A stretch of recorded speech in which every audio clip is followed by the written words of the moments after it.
사람 앞일을 내다볼 수 없듯 모든 앞일이 어떻게 될지 모르는 게 사람 인생 같아요. 지금 제가 이 글을 쓰고 있는 이유이기도 하고요. 안녕하세요. 저는 경기도에 살고 있는 30대 후반 열심히 살아가는 여자예요. 어렸을 때부터 넉넉하지 못한 형편으로 자랐기 때문에 그렇게는 살지 말자고 다짐하며 이악 물고 공부했고 전 그렇게 수의사가 되었어요. 아주 어릴 적 부모님의 헤어짐으로 결혼에 대해 회의적인 감정이 엄청 많이 들었지만 자상한 남편을 만나서 결혼을 꿈꾸게 되었죠. 그리하여 남편네 결혼을 허락받으러 가게 되었고 처음 시댁에 발을 디딘 순간 정말 왜 하필이라는 단어가 떠오를 만큼 악몽이 시작됐어요. 아줌마, 오늘 우리 아들 며느리 될 사람 데리고 온다고 하니까 먹을 거랑 이런 거 좀 신경 좀 써요. 그리고 냄새 나는 거 하지 말고 좀 깔끔한 걸로다가 양식 위주로 하세요. 하고 나면 거실 좀 치워주고 메리 목욕까지 시켜주면 돼요. 아셨죠? 네, 알겠습니다. 오늘 아주 귀한 손님 오시나 봐요. 사모님이 이렇게까지 신경 쓰시는 거 보면 아유, 빨리 해야겠네. 우리 큰아들 결혼 안 할까 봐 내가 얼마나 걱정했는데. 그래도 늦은 나이지만 지금이라도 장가 간다고 해서 기쁜데 게다가 수의사라고 하지 뭐예요. 하여튼 우리 큰아들은 날 실망시킨 적이 단 한 번도 없다니까. 어쨌든 귀한 손님이니까 잘해요. 큰아드님 인물도 좋고 직업도 좋으니 그렇게 좋은 여자 만나는군요. 저희 딸도 수의사인데 신기하네요. 아니, 아줌마 딸이 수의사예요? 아이고, 용케도 없는 형편에 인물 하나 나왔네. 아줌마 그래도 자랑거리 하나 있어서 참 좋겠어요. 솔직히 그 엄마의 그 딸이라고? 난 아줌마 딸이 어디 가서 뭐 하나 했더니 그래도 수의사까지 되고 아주 아줌마 기 좀 살겠어요. 저랑은 많이 달라요. 전 뭐 가진 것도 없고 그렇지만 저희 딸은 똑부러지고 똑똑하고 지금도 이런 거 하지 말라고 얼마나 성화인데요.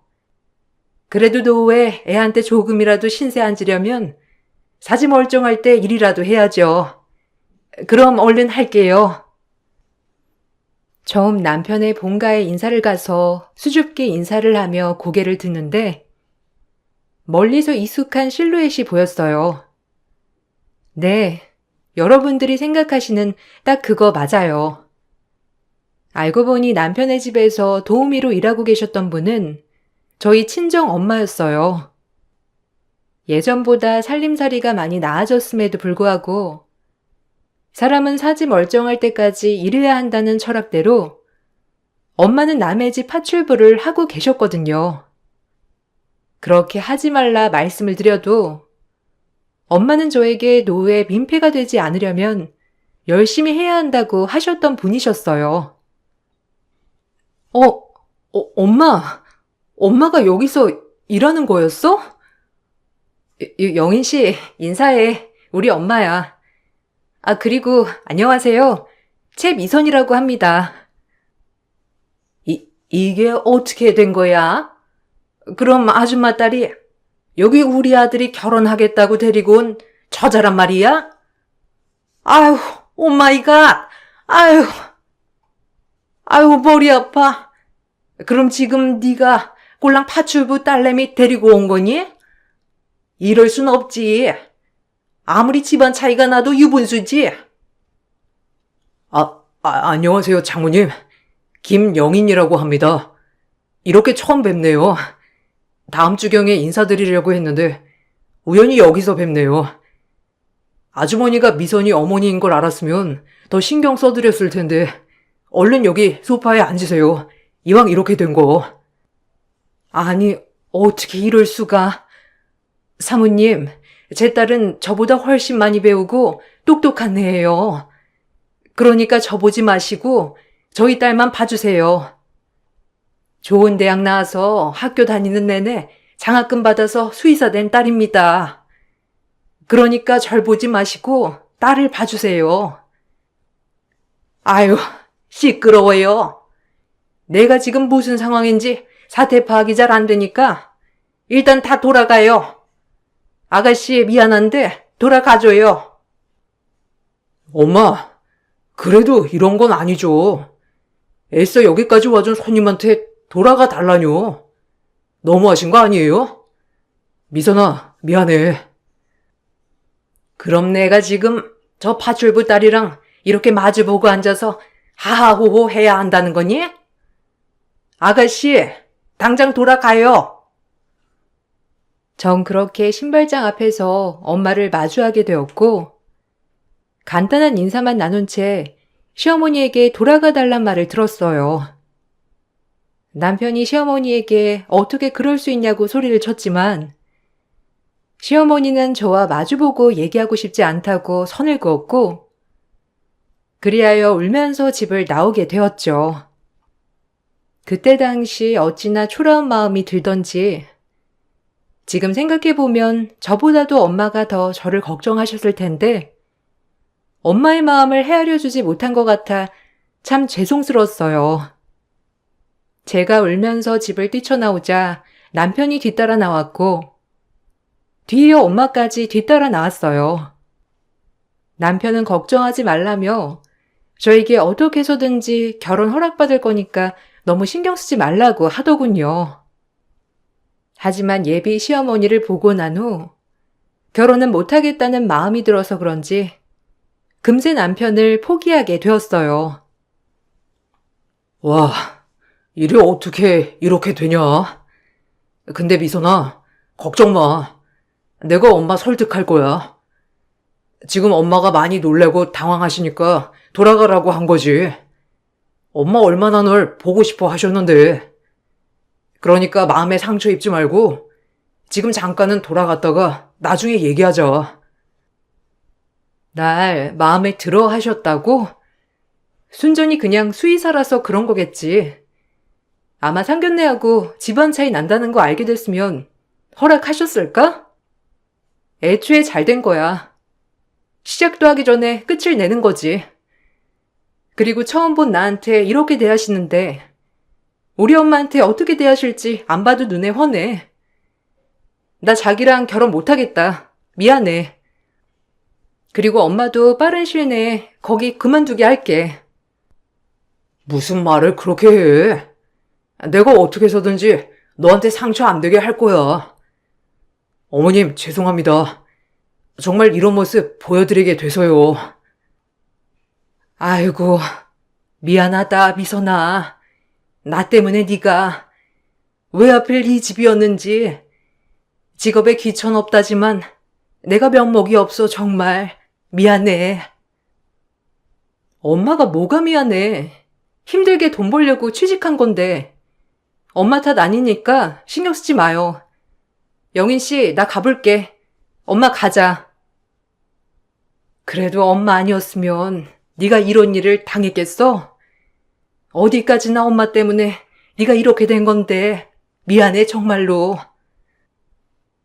그 자리에서 남편에게 헤어짐을 통보했고 엄마를 모시고 집으로 갔는데 계속 저에게 미안해하시는 엄마의 모습을 보게 되니 마음이 아프더라고요. 한평생 홀로 저만 바라보시고 살아온 엄마니까요. 하지만 남편은 어찌나 끈질기던지 절 끝까지 포기하지 않았고 계속되는 남편의 연락 그리고 집에 찾아와서 엄마를 설득하는 모습에 저 역시도 마음의 문이 많이 열렸어요.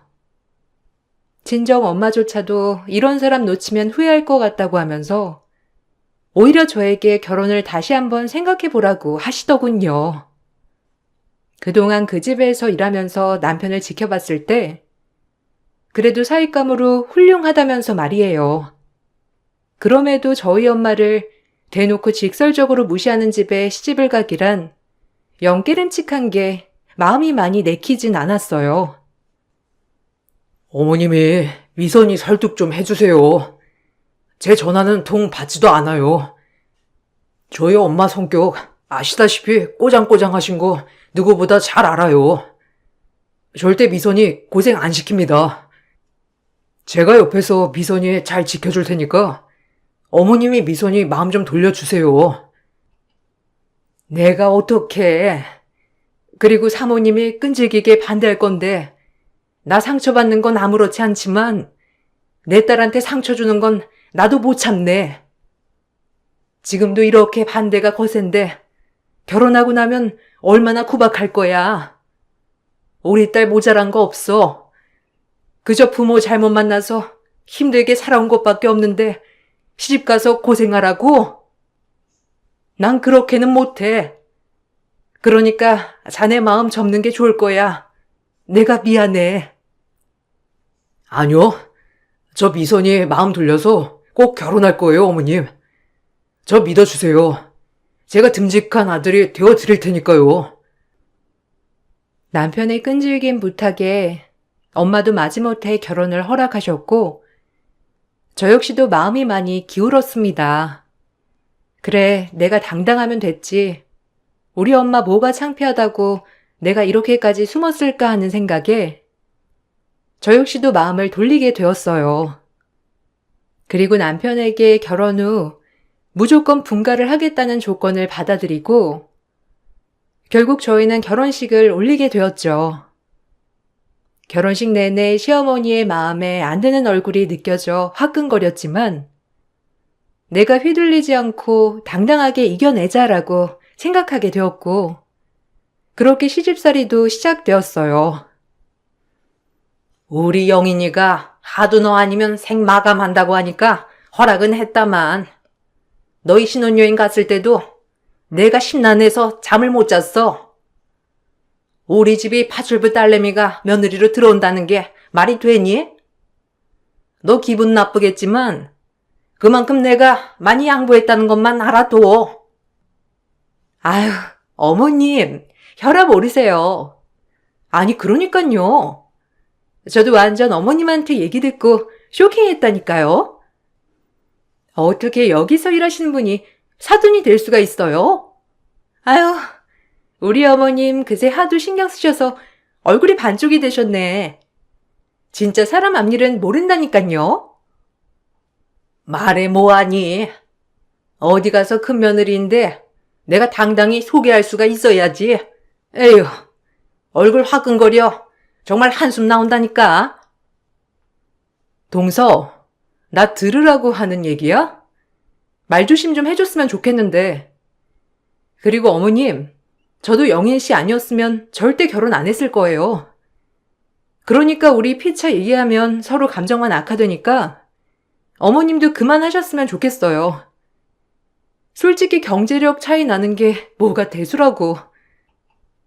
인격적으로 차이 나는 게 더 중요한 거죠. 전 저희 엄마 절대 부끄럽지 않으니 그만하셨으면 해요. 뭐라고? 잘난 것도 하나 없는 게 꼴랑 수의사 됐다고 지금 눈에 뵈는 게 없나 본데? 너 우리 집안이 어떤 집안인 줄 알아? 대대손손 유통회사를 얼마나 크게 한 집인데 네가 지금 우리 집을 무시하는 거야? 없는 것들이 하여간 더하다니까. 어머님은 본인들은 뼛속부터 부자였다며 절 대놓고 무시하였고 그런 어머님 옆에 제 아래로 동서들은 절 비웃어댔죠. 물론 예상한 결과였지만 사실 이렇게 대놓고 무시당한 적은 처음이라 정말 자존심이 많이 상했어요. 그나마 남편이 참 다정하고 착한 사람이었기에 이런 일이 있고 나면 늘 제 편이 되어 저를 달래주고 어머니에게 대신 화내주고 했답니다. 아마 그렇게 무시받았던 그 시간들을 남편이 없었다면 이겨내지 못했을 거예요. 그나마 남편이 참 힘이 되었거든요. 아, 그만해요. 저희 집 뭐가 그렇게 잘났다고. 따지고 보면 그냥 전 부모 잘 만나서 이렇게 호강하고 자란 것밖에 없는데 미선이 봐요. 혼자 공부 악착같이 해서 누구의 도움 없이 수의사 된 게 어디 쉬운 줄 아세요? 재수 씨들도 그만하세요. 그래, 너 잘났다 이놈아. 그래서 파출부 딸 엄마 앞에 데리고 와서 결혼 허락해 달라고 했니? 내가 아직도 그때만 생각하면 기가 막혀. 다른 사람도 아니고 어떻게 우리 집에서 그렇게 오래 일하던 아줌마 딸을, 아유, 창피해. 어디 가서 말도 못하고. 엄마보다 인격적으로 훌륭한 분이세요. 그러니까 말 함부로 하지 마세요. 한 번만 더 이러면 저 진짜 여기 안 올 거예요. 어머, 아주버님. 그래도 어머님한테 그렇게 말씀하시는 건 좀 아니죠? 어머님, 괜찮으세요? 여자가 잘 들어와야 하는데. 제수 씨들도 함부로 입 놀렸다간 제가 가만 안 둘 거니까 제 결혼에 왈가왈부하지 마셨으면 해요. 저 안 참습니다. 남편의 으름장에 시어머니는 말문이 막힌 듯이 아무 말도 없었고 동서들도 옆에서 궁시렁거리기 바빴죠. 그렇게 고된 시집살이가 이어졌고 엄마는 일을 그만두셨지만 그래도 그 집으로 시집간 제가 많이 걱정되셨는지 늘 저에게 시어머니가 잘해주냐는 말부터 물으시곤 하였어요. 모든 것이 엄마 탓이라고 생각하는 것 같아서 마음이 참 많이도 아팠지만 그래도 내가 이겨내기로 한 문제이니 엄마에게만큼은 아무렇지 않은 척을 해야 했고 그러면서 단단해지는 과정이라고 생각했어요. 시댁에선 잘해주셔? 아유, 사모님 성질이 보통이 아니셔서 너 얼마나 힘들지 엄마가 맨날 생각해. 엄마도 알잖아. 아니야, 잘해줘. 그래도 결혼하니까 덜 그러시기도 하고. 그러니까 엄마 너무 걱정 마. 우리가 꿀릴 게 뭐가 있어. 그냥 엄마 때문에 잘난 네가 괜히 구박받는 것 같아 걱정돼서 그러지. 김서방 생각하면 너 참 시집 잘 보냈다고 생각하다가도 사모님 보면 네가 얼마나 고생할 게 눈에 환하니까 엄마가 자다가도 벌떡벌떡 일어나. 그거 아니? 사모님은 무슨?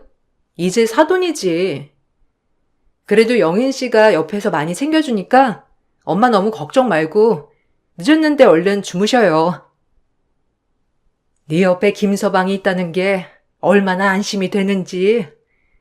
그래, 너도 잘 자고 혹시라도 무슨 일이 있거든 엄마한테 꼭 전화해. 늘 제 걱정에 잠 못 이루는 엄마가 참 안쓰러운 나날이었습니다. 그렇게 하루가 살얼음판을 걷는 것만 같았지만 그래도 남편과 둘이 있을 땐 참 행복했기에 그냥 뭐든 다 단점이 있을 거라고 생각했어요. 그러던 어느 날 동물병원의 한 노신사가 큰 개를 데리고 진료를 보러 왔는데 딱 봐도 매너가 한 몸에 배어 있고 다정다감한 말투의 노신사였죠. 노신사가 키우던 개가 많이 아파 종종 저희 병원에 들러서 진료를 받게 되었고 전 자주 보는 노신사와 다정한 안부를 주고받는 사이가 되었습니다. 아빠의 정을 모르고 커서 그런지 우리 아빠도 이 정도 연세는 됐겠다 싶은 마음도 들면서 간단한 이야기를 주고받던 중 지금 하고 계신 일, 어떻게 살아오신 얘기 등을 나누게 되었죠. 이상하리만큼 저의 어린 시절과 참 겹치는 게 많았지만 그때는 그냥 그런 줄만 알았는데 나중에 알고 보니 정말 이런 일도 있구나 싶은 게 저희 친아빠였습니다. 피는 못 속인다고 동물 좋아하는 것까지 똑 닮았던 거죠. 그렇게 우연히 진료를 보게 되었던 고객이 저희 친아빠였고 참 얼떨떨 하더라고요. 너랑 네 엄마 그렇게 보내고 얼마나 후회했는데 어떻게 여기서 이렇게 만난다니? 미안하다. 그동안 내가 널 되찾을 용기가 없었어. 네 엄마한테도 면목 없고 그 당시엔 너희 할머니가 너무 완강했기도 했고 내가 너무 어려서 뭘 몰랐다. 엄마한테 한 번도 물어보진 않았어요. 엄마 상처받을까 봐. 그래도 이렇게 만난 것도 참 인연 같네요. 어떻게 병원에서. 잘 커줘서 고맙다. 엄마가 혼자 키웠는데 이렇게 수의사까지 되고 진짜 대견하다. 넌 나 닮아서 어려서부터 동물을 참 좋아했지. 염치 없지만 이제라도 네 아빠 노릇 하고 싶은데 언제든지 힘든 일 있으면 아빠한테 의지해도 돼. 알겠니? 저도 얼떨떨하네요. 갑작스럽게 이렇게 아빠를 만나게 되다니. 한 번도 그립지 않았다면 거짓말이지만 아직은 저도 생각할 시간이 필요한 것 같아요. 제가 엄마랑 잘 얘기하고 연락드릴게요. 엄마도 아마 제 이야기를 들으면 깜짝 놀라실 거예요. 내가 비겁했어. 그때 당시에도 이 할머니 얘기에 참 사랑하는 가족을 그렇게 떠나보냈으니 말이야. 정말 미안하다. 이상하게 오래 떨어져 있던 아빠였지만 피는 못 속인다는 게 정말 친근감이 확 들었어요. 옛날에 엄마는 아들을 못 낳는다는 죄로 할머니한테 쫓겨나듯이 저와 같이 쫓겨났고, 그때 당시 아빠는 힘이 없어 엄마를 지켜주지 못했다고 했죠. 두고두고 한이 되어 후에 엄마를 찾았지만 이미 엄마는 자취를 감춘 뒤라고 했었고요. 그 뒤부터 아빠는 홀로 일만 하고 살아오셨다고 했어요. 지금의 나는 그때의 나랑 정말 달라졌어. 여기 내 명함이다. 혹시라도 힘든 일 있으면 연락하고 네 엄마 한번 만나서 얘기하고 싶은데 자리 좀 만들어줄 수 있을까?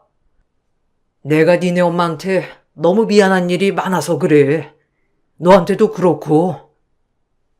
그래도 아빠랑 엄마가 완전히 서로 나쁜 감정으로 헤어진 게 아니라서 조금은 다행이에요. 엄마 정말 고생하며 저 키우셨어요. 남의 집 일 하면서 저한테 해주고 싶은 거 다 해주시려고 노력하셨고요. 엄마한테 이야기 한번 해볼게요. 기대는 마세요. 이 얘기를 들으니 그래도 엄마 아빠의 이혼 가정이 서로가 너무 믿고 싫어서가 아니라는 게 뭔가 모르게 안도가 되더라고요. 드라마에서만 보던 일이 저에게도 일어나니 정말 신기했습니다. 평생 볼 수나 있을까 싶었던 사람을 찾았기 때문이죠. 나중에 기회가 되면 남편에게도 소개해줘야겠다고만 생각했어요. 이렇게 좋은 일이 있었던 반면에 어느 날 동서에게 전화가 왔어요. 어머, 형님, 바쁘세요? 아니, 어머님한테 전화 못 받으셨어요? 내일 저희 엄마랑 막내 동서 어머님이랑 그리고 형님네 어머님 이렇게 여자들끼리 식사하신다고 하는데 혹시 얘기 들으셨어요? 어머님이 형님한테 전해달라고 해서 전화 드려요. 갑자기? 아, 원래 어머님들끼리 종종 식사하신다고 했었지. 그래도 어머님이 우리 친정엄마도 같이 드시겠다고 하셔? 그럼요. 그래도 큰 며느리인데 뭐 어머님들이랑 같이 얼굴 보고 식사하시는 게 저희 집 가풍이니까 전화 드린 거예요. 아, 그래 알겠어. 그럼 내가 엄마한테 전달해 줄게. 어디로 가면 되는지 문자만 찍어줘. 내가 엄마한테 위치 알려줄 테니까. 동선의 어머님들과 시어머님이 종종 사교 모임을 가진다는 얘기를 들었어서 전혀 의심하지 않았어요. 저희 엄마가 가서 조금은 불편하시겠다 싶었지만 시어머님이 그래도 이렇게 먼저 밥을 먹자고 한 것이니 그냥 간단히 식사나 하고 오시면 되겠다 싶었던 거죠. 엄마에게 전화로 말씀을 드리니 엄마도 결혼식 이후 저희 어머님을 한 번도 보지 못했다며 따로 인사할 기회가 있어서 좋다고 했어요. 그럼에도 저는 왠지 모르게 마음이 조금 찝찝은 하더군요. 혹시라도 엄마가 그 모임에 가서 상처받지 않을까 하고요. 어머님이 가끔 동선의 어머님들이랑 만나서 식사도 하시고 그러는데 엄마도 나왔으면 하시는가 봐. 엄마 혹시 내일 시간 돼? 그럼 엄마야 시간 되지. 그래, 엄마한테 주소랑 시간 보내. 그때 경황이 없어서 인사도 못 드렸는데 인사도 드리고 좋지 뭐. 그냥 밥만 먹고 오는 자리라 엄마 너무 신경 쓰지 않아도 돼.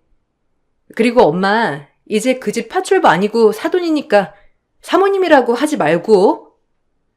그럼 어머님도 불편하실 거야. 알겠지? 나중에 엄마 만나서 할 얘기도 진짜 많아. 아, 그냥 내일 점심시간에 모셔다 드릴게. 시간도 얼추 맞아서 데려다 드릴 수 있을 것 같아. 그러니까 엄마는 준비만 하고 계셔요. 그래. 너 바쁜데 괜히 그러는 거 아니야? 알겠어.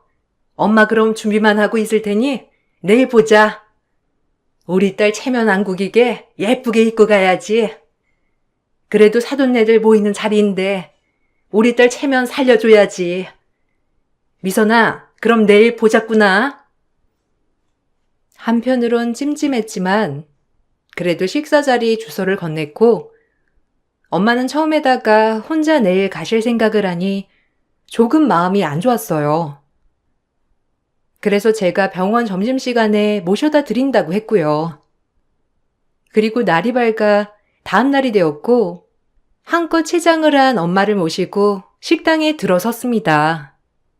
멀리서 동선의 어머니들과 화기애애 떠들고 계시는 시어머니를 발견하게 되었고 온 김에 인사 좀 할 겸 같이 들어갔어요.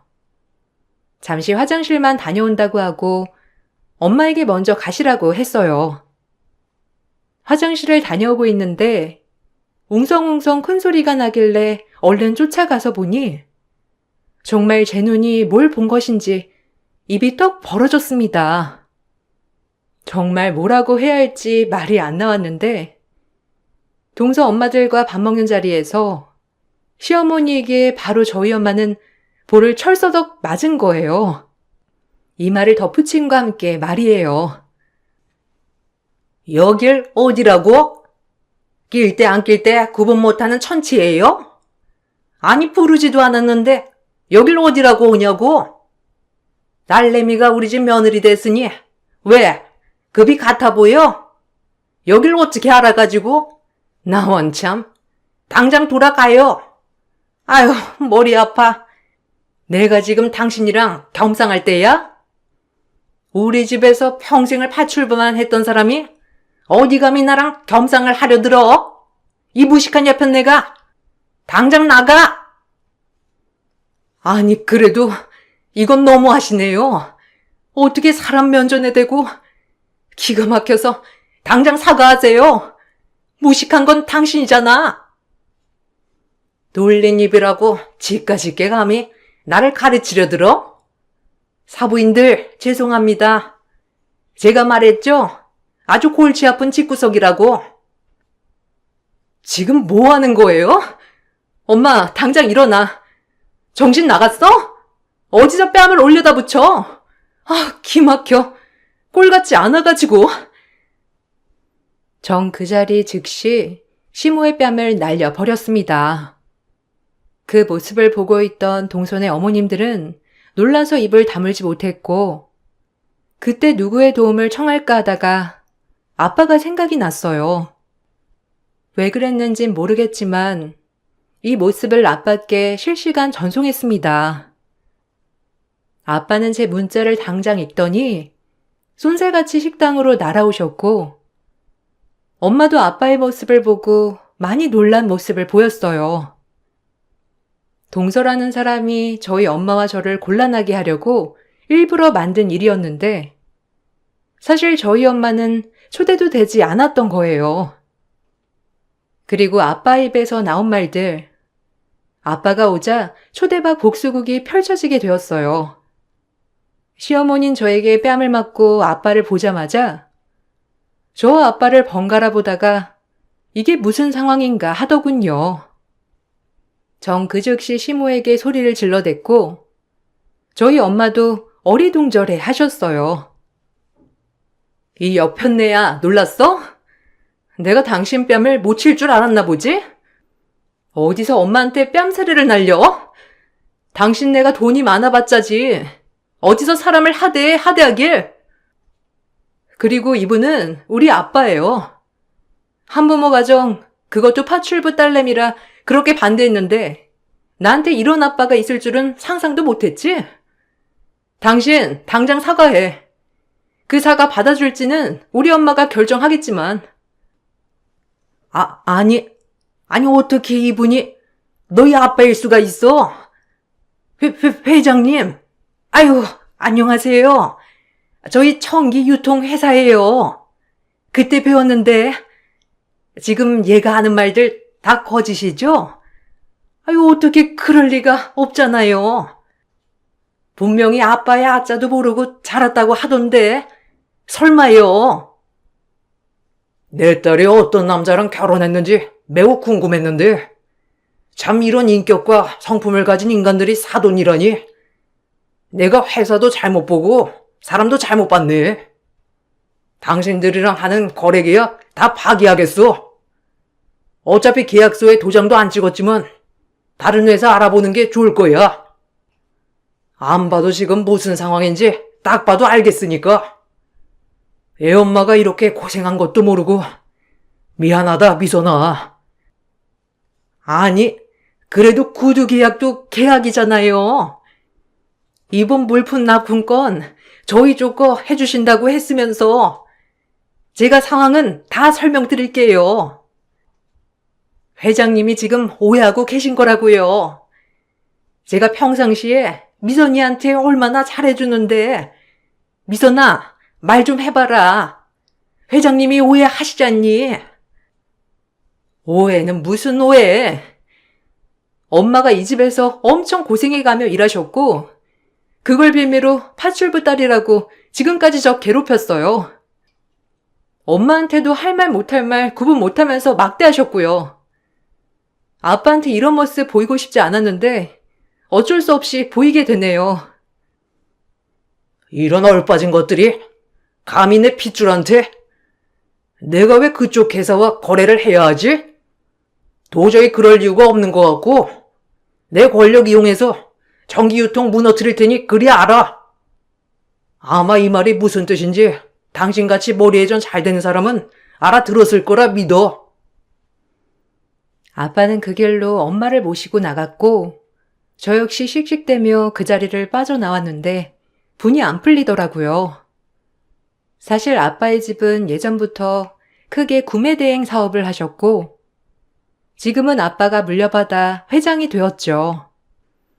그런 아빠네 회사에 시댁회사는 물건을 납품하려 했지만 아직 계약서를 쓰지 않은 상태이기 때문에 아빠는 그걸 거절한 것이고요.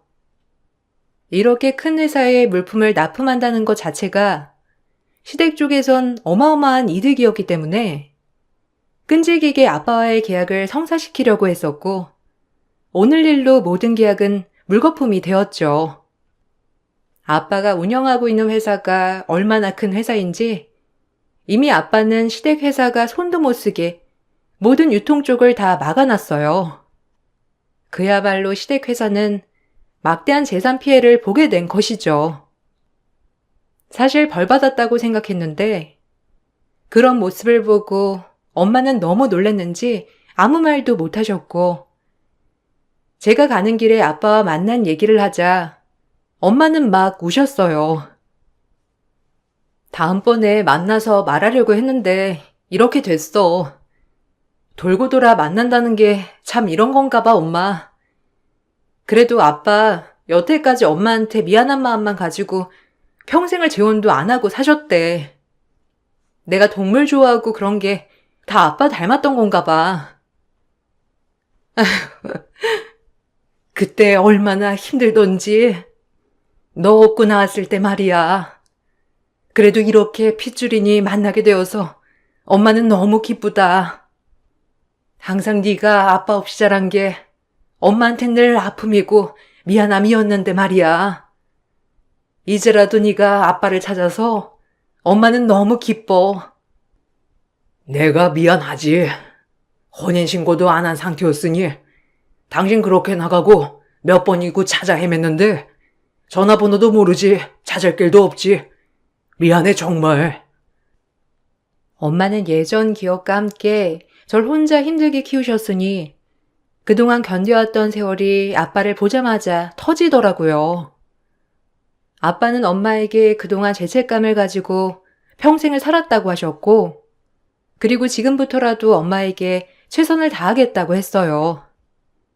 이 일을 남편도 다 알게 되었고, 남편은 집에 가서 시어머니에게 손절을 하겠다고 떵떵거렸고, 시어머니는 그런 남편에게 저 좀 설득해달라고 애원하셨답니다. 저희 아빠 입김이 너무 세다 보니 시댁 쪽에선 어떻게 해서든지 아빠의 마음을 돌려야 했거든요. 네가 좀 가서 미선이한테 얘기 좀 해라. 지 남편네 집안일인데 그래도 지가 어쩔 거야, 응? 우리 그 회사에 납품 못하면 이번에 회사 큰일 난단 말이야. 내가 파주댁, 아니, 사돈이랑 좋게 풀 테니까 제발 마음 좀 돌려달라고 해줘. 부탁 좀 할게. 아니요. 전 분명 말했어요. 엄마가 이런 사람인 거 알았다면 진짜 미선이랑 결혼할 때 절연했을 거예요. 진심에서 우러나는 사과도 아니고 됐으니까 죽이 되든 밥이 되든 알아서 하세요. 미선이 얼굴 보기 민망하고 장모님 뵙기 진짜 죄송스러우니 저한테 이제 연락하지 마시고 큰아들 하나 없는 셈 치세요. 저 아니어도 아들 둘이나 있으시니 상관없으시잖아요. 그럼 이만. 그래도 네가 큰아들인데 그렇게 말하면 돼? 이 회사 살릴 사람은 너뿐이란 말이야. 에휴, 진짜 미치겠네. 환장하겠어. 그건 알아서 하세요. 전 이제 회사고 나발이고 엄마고 다 필요 없으니까. 제가 선택한 사람한테 갈 거니까 그리 아세요. 너 지금 이 엄마를 버린다는 거야? 어떻게 그럴 수 있니, 네가? 엄마한테 어떻게 그런 소리를 해? 넌 이 집 장남이라고. 남편은 붙잡는 어머님을 뒤로하고 시댁과 완전 절연을 했다고 하였고, 그 뒤로 시댁은 물류창고 재고로 인해 곤란하게 되었어요. 결국 모든 일이 중단이 돼버렸고, 시댁은 결국엔 사채빚을 쓰다가 거의 파산 지경에 이르렀어요. 저희 아빠 회사만 믿고 물건들을 엄청 준비해 놓은 대가였죠. 또한 남편은 시댁과 온전히 손절을 했습니다. 그리고 애초에 이 굴욕을 일부러 주려고 한 동서는 시어머니가 모든 사실을 알게 되어 그 시댁에서 쫓겨났다고 해요. 아무래도 회사가 거의 파산 지경에 이르렀으니 그렇게 예뻐하던 며느리조차도 얄밉게 보였겠죠. 그렇게 저를 괴롭히던 모든 것들이 끝맺음이 되는 순간이었어요. 그럼에도 불구하고 전 그동안 시어머니와 동서들에게 당한 서러움, 아픈 말에 대한 걸로 위자료 소송을 걸게 되었고, 많이는 아니지만 위자료도 받게 되었답니다. 동서는 시댁에서 쫓겨나고 저에게 와서 말 좀 잘해달라며 빌다가 결국 저희 병원에서 쫓겨났고요. 시어머니는 끝까지 아빠의 회사에 미련을 버리지 못하고 한참을 저의 곁에서 맴돌다가 결국엔 포기하셨는지 연락을 하지 않더라고요. 그렇게 저희를 업신여긴 결과가 파산에 큰 아들과는 절연, 그리고 본인이 그렇게 예뻐하던 둘째 며느리를 본인 손으로 내쫓게 된 결과였죠. 정말 인생은 한치 앞을 모르는 것 같아요. 그래서 희로애락이라고 하나 봐요. 제가 친아빠를 찾게 될 줄은 정말 몰랐거든요. 모든 것이 다 끝이 나고 주변이 잠잠해질 때쯤 참 평온하다는 생각이 들었고 이제야 진정한 기쁨을 누릴 수 있다고도 생각했어요. 한치 앞도 모르는 인생, 저 역시 또 어떤 일이 일어날 줄은 모르겠지만 이런 큰일을 겪고 나니 앞으로의 제 미래가 기대되는 나날입니다. 이 글을 쓰면서도 설레기도 하네요. 지금까지 제 글을 읽어주셔서 정말 감사드리고 행복한 하루 보내세요. 안녕하세요. 결혼 8년 차에 접어든 유부녀입니다. 올라오는 많은 사연들을 접하면서 기가 막히기도 하고 속이 상하기도 했는데요. 곰곰이 생각해보니 제 사연도 여기에 올라올 만한 일이지 않을까 싶어 이렇게 사연을 전해봅니다. 결혼을 하면서 다른 것은 어렵지 않았지만 한 가지 걸리는 것이라면 바로 시어머니의 태도입니다. 앞뒤가 다른 사람이라고 하죠. 저는 시어머니의 민낯을 본 최초의 사람이 아닐까 생각이 들 정도였는데요. 지금까지도 정신을 못 차리는 시어머니를 보며 답답한 마음에 글을 쓰게 되었습니다. 남편과 저는 같은 대학에서 만나 연애를 시작했어요. 남편은 타지에서 생활을 하다가 다른 지역으로 대학을 온 상황이었죠. 그때 당시만 하더라도 가족과 교류가 많지 않았고 남편 역시 가족에 대한 이야기를 많이 하지 않았어요. 방학이 되어서도 집에 내려가지 않고 저와 같이 아르바이트를 하면서 지냈고 연애를 할 때도 가족들과 통화를 하는 것을 한 번도 본 적이 없었답니다. 그러다 보니 저 역시 남편의 가족에 대한 관심을 많이 갖지는 않았었는데요. 그렇게 무려 10년 동안의 연애를 하게 되었어요. 중간중간 남편은 저희 가족을 보기는 했지만 저는 남편의 가족을 보지는 못했었어요. 한번 명절에 남편에게 한우 세트를 들려 보냈었는데 그 이후로 갑자기 시댁 쪽에서 저를 궁금해한다는 소식이 들려오기 시작했어요. 아마 이것이 지금 사태의 시초가 아닐까 싶어요. 저희는 연애 10년 만에 결혼을 결심하게 되었고 전 처음으로 시댁 식구들을 보게 되었답니다. 남편의 가족들은 홀시어머니와 형, 여동생이 있는데 처음 시댁 식구들을 보는 자리에는 시어머니만 만날 수 있었어요. 다들 바쁘다며 못 오게 되었다는 소리에 그럴 수 있다고 생각해 넘어갔었죠. 여차저차 상견례까지 진행을 하게 되었는데 그 자리에서도 시어머니는 양쪽에서 아무것도 하지 않고 허례허식 없이 결혼을 했으면 좋겠다고 먼저 이야기를 하시더라고요. 남편의 직업을 봤을 때에는 시어머니께서 약간 욕심을 내실 수도 있겠다 생각을 했었는데 그런 거 없이 먼저 아무것도 주고받지 않고 결혼식을 올리자는 말을 듣고 괜찮은 분이시구나 생각을 했었어요. 이때 시어머니의 속셈을 알고 있었다면 지금의 고민은 없을 거라 생각을 해요. 결혼 후 시어머니는 원래 살고 계시던 지역에서 사셨고 저희 역시 다른 지역에서 거주를 했기 때문에 시어머니와 따로 만나거나 마주칠 일이 거의 없었어요. 남편의 형과 여동생도 명절이 아니고서야 볼 일이 거의 없었고 남편도 가족들과 교류를 활발하게 하는 편이 아니었기 때문에 무려 결혼 5년 차까지 별탈 없이 흘러가고 있었답니다.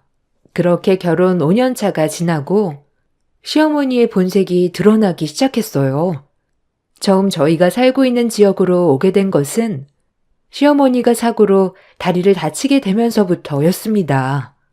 시어머니는 본인이 거주하고 있는 지역에는 믿을 만한 의사가 없다며 저희가 있는 지역에서 살면서 당분간 치료를 받고 싶다고 이야기를 하셨어요. 결혼하고 5년이 지나고서까지 시댁과는 별 트러블 없이 지내왔고 거기다가 시어머니는 저희 집으로 들어오시는 것이 아니라 근처 다른 곳에 집을 알아보신다고 하셨기 때문에 크게 문제가 되지는 않을 거라 생각을 했었어요. 남편과 상의를 해보니 남편은 뭔가 똘똘한 느낌이더라고요. 굳이 여기까지 와야 하겠냐는 남편의 말에 그때는 오히려 시어머니가 안쓰러운 생각이 들기도 했어요.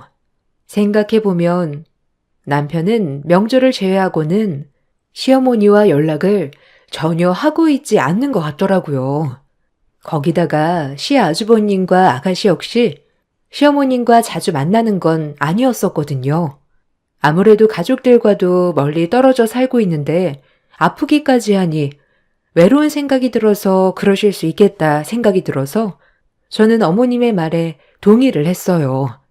저희 지역으로 오신다는 말을 듣고 난 며칠 후 어머님께 연락을 드렸습니다. 어머님, 집은 알아보고 계세요? 응, 주연아. 너희 집 근처로 알아보려고 하니까 생각보다 많지 않네. 여기서 그냥 왔다 갔다 하면서 치료를 받아야 할까 싶기도 하고. 네? 거기서요? 어머님, 거기서 여기까지 차로만 1시간 넘게 걸리는데 다친 발로는 무리세요. 그렇긴 하지만 그래도 집이 구해지질 않네. 나중에 매물이 나오면 그때 갈까 싶다. 안 그래도 몸도 안 좋으신데 괜찮으시겠어요? 지금 바로 치료를 받아야 하시는 거 아니에요? 아니야, 괜찮을 거야. 어쩔 수 없지. 지낼 곳이 없는데 막무가내로 갈 수도 없고. 시어머니와의 통화를 마치고 저는 고민에 빠지기 시작했어요. 사고로 인해 시어머니의 다리 상태는 좋지 않았었거든요. 저도 백방으로 알아봤지만 당장 입주할 수 있는 곳은 마땅치 않았는데요.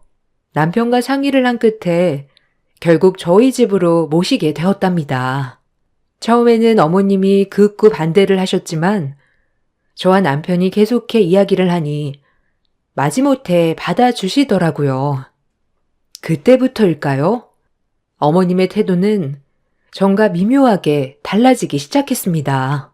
처음에 단순하게 같이 살다 보니 느끼는 불편함이라고 생각을 했어요. 중간중간 이상한 말을 꺼내 오시기도 했지만 그냥 착각한 것이라 생각을 했죠. 결혼 5년 동안에 큰 트러블 없이 잘 지내왔는데 갑작스럽게 태도가 바뀌는 건 이상하다고 생각을 했어요. 그러다 보니 처음 시어머니의 태도에 크게 대처하지는 못했었습니다. 그런데 시어머니의 태도는 날이 갈수록 이상해졌던 것 같아요. 예, 너 내일 나 병원 진료보는 거 알지? 늦지 않게 1시간 전에 출발하자. 네? 어머님, 저 내일 일을 뺄 수가 없어요. 미리 이야기를 해 주시지. 죄송하지만 내일은 어머님 혼자 가셔야 할 것 같아요. 아니, 이 다리로 어떻게 혼자 가? 그럼 진료 미룰 테니 너 시간 될 때 가자꾸나. 어느 순간 어머님은 저를 마치 자신의 하인처럼 대하기 시작했어요. 휴일을 제외하고는 일을 하고 있었던 저에게는 이런 시어머니의 태도가 더욱 불편했죠. 심지어 시간을 맞춰 어머님과 외출을 하게 되는 날에는 시어머니는 지갑을 전혀 들고 다니시지 않으셨어요. 따로 일을 하고 계시는 것이 아니니까 처음에는 제가 돈을 내는 게 당연하다고 생각했지만 시어머니의 태도에 저는 이게 정말 맞는 일인가 싶었답니다. 예, 나 나가 있을 테니까 계산하고 나오렴. 그리고 요즘 애비 얼굴 보니까 헬스케졌더라. 아들 먹을 것도 넉넉하게 포장해달라고 했으니 그것도 가져와. 어머님, 저녁에 먹을 거 있어요. 포장 안 하셔도 되는데. 예, 넌 이게 아깝니? 돈 번다고 유세하는 거야 뭐야? 아니 부잣집 며느리인 줄 알았는데 배포가 pen댕이네. 네? 어머님, 무슨 말씀하시는 거예요? 니네 집 지역 유지라며.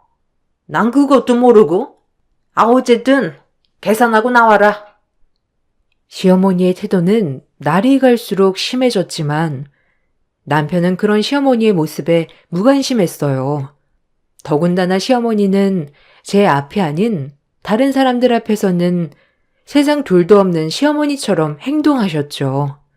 저는 답답하고 억울하기도 했지만 시어머니가 치료를 받을 때까지만 참아보자 생각을 했습니다. 그렇게 시어머니는 몇 달간의 치료를 마치고 다시 원래 지역으로 가시게 되었어요. 속으로는 시원한 마음이 들었지만 겉으로 티를 낼 순 없었죠. 그렇게 다시 평화로운 생활이 이어지는 듯 했습니다. 평화롭던 일상이 깨져버린 것은 시어머니가 사기를 당하면서부터였습니다. 다리를 다치게 되면서 원래 하던 일을 그만두어야 했던 시어머니는 모아둔 돈을 가지고 투자를 하기 시작하셨어요. 처음에는 수익률이 높았는지 저희에게도 큰 돈을 벌었다며 종종 자랑을 하셨죠. 주연아, 니네 집 지역 유지라고 했지? 그 지역 유지하려면 얼마나 뼈 빠지게 남의 비 맞히겠니? 니네 엄마 아빠도 참 힘들게 사셨겠다. 원래 뭐가 없으면 몸이 고생을 하는 거야.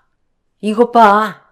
나는 젊었을 때 벌었던 돈들로 투자해서 이렇게 먹고 살잖니. 너희 부모님도 이제 남의 비 맞춰서 사시지 마시고 투자하시라고 해. 엄마, 제발 말은 제대로 해. 엄마 지금 투기하는 거야, 투기. 그게 정말 투자라고 생각해? 그리고 장인 장모님을 그렇게 이야기하지 마. 누구보다 성실하게 열심히 살아오신 분들이셔. 도대체 창피하게 왜 그렇게 이야기하는 거야? 아니, 내가 무슨 틀린 말 했니? 지금은 모르겠지만 예전에는 다 남의 뒤 봐주고 큰 자리 얻고 그랬어. 어머님, 저희 부모님 그렇게 사신 거 아니세요. 그렇게 말씀하시니 속이 상하네요. 무슨 이런 이야기로 속이 상해? 너도 별나다 정말. 어머님은 종종 이상한 말씀을 서슴없이 하시기도 했지만 남편이 그럴 때마다 어머님을 나무랐고 저 역시 참지 않고 이야기를 했어요. 시어머니는 마치 자신의 잘못은 없다는 듯 이야기를 마무리하셨고 저희 역시 더 이상 말이 통하지 않는구나 싶어 길게 이야기하지는 않았답니다. 시어머니의 투자는 계속 성공적으로 이어지게 되었고 집에는 전에 없었던 명품 가방이며 옷들, 신발, 보석 등이 생기기 시작했어요. 가끔씩 시어머니 댁에 갈 때마다 새롭게 생긴 물건들을 보면서 놀라기도 했지만 시어머니에게 말이라도 꺼내는 순간 바로 머리가 아파할 것 같아 한 번도 티를 내지 않았답니다. 그렇게 시어머니의 자금줄이 튼튼해지면서 집을 나갔던 아주버님과 아가씨도 다시 어머님 댁으로 들어와 살기 시작하더라고요. 처음에는 그동안 신경도 안 쓰던 두 사람이 갑자기 시어머님 댁으로 들어왔다는 소식에 놀랐는데 두 사람은 어머님보다는 어머님 돈에 더 관심이 많더라고요. 저는 바로 느껴졌지만 어머님은 이제야 자식들이 정신을 차렸다며 자신이 노력한 덕분이라 생각을 하셨죠. 그래도 남편의 다른 형제들이 시어머님 곁에 있으니 이제는 한결 나아지겠다 생각을 했었어요. 그렇지만 시어머님의 태도는 그 이후 더욱 이상해져만 갔습니다. 시어머님은 그때 이후로 저에게 요구하는 것들이 많아지기 시작했어요. 평상시에는 용돈이란 걸 요구하지 않았던 시어머니지만 어느 순간부터 매달 용돈을 요구하기 시작했답니다. 내 친구들 며느리들 보니까 말이야. 매달 만날 때마다 용돈을 쥐어준다고 하더라.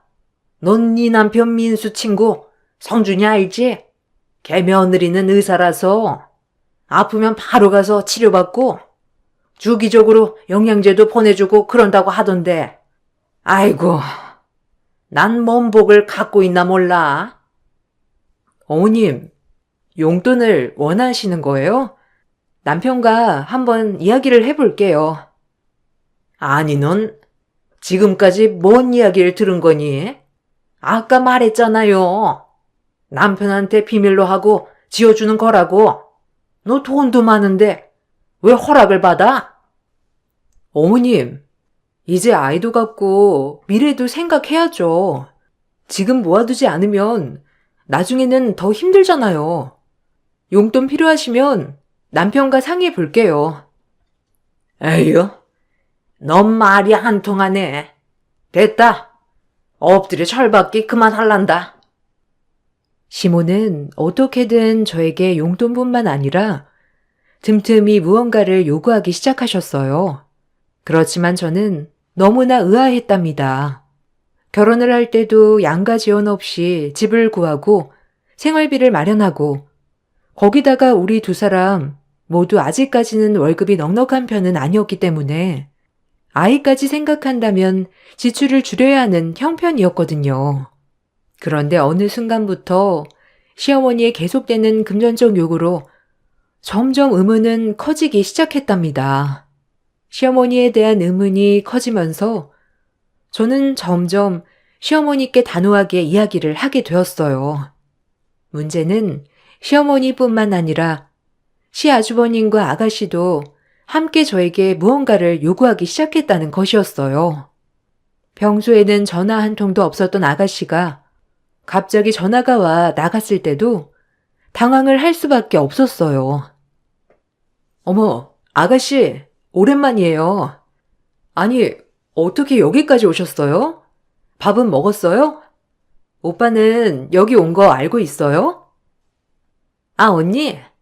오빠한테는 이야기 안 하고 언니 보러 온 거예요. 잠시 시간 괜찮아요? 아니, 이런저런 할 이야기도 있고. 아, 그럼요. 아가씨, 무슨 일 있어요? 요즘 시어머님 댁에서 같이 지내는 건 어때요? 아, 그게 말이죠. 언니, 저 엄마랑 더 이상 못 살 것 같아요. 네? 아니, 왜요? 잘 지내고 계신 거 아니에요? 아, 엄마랑 맞지도 않고 괜히 합가하겠다고 집도 정리하고 왔는데.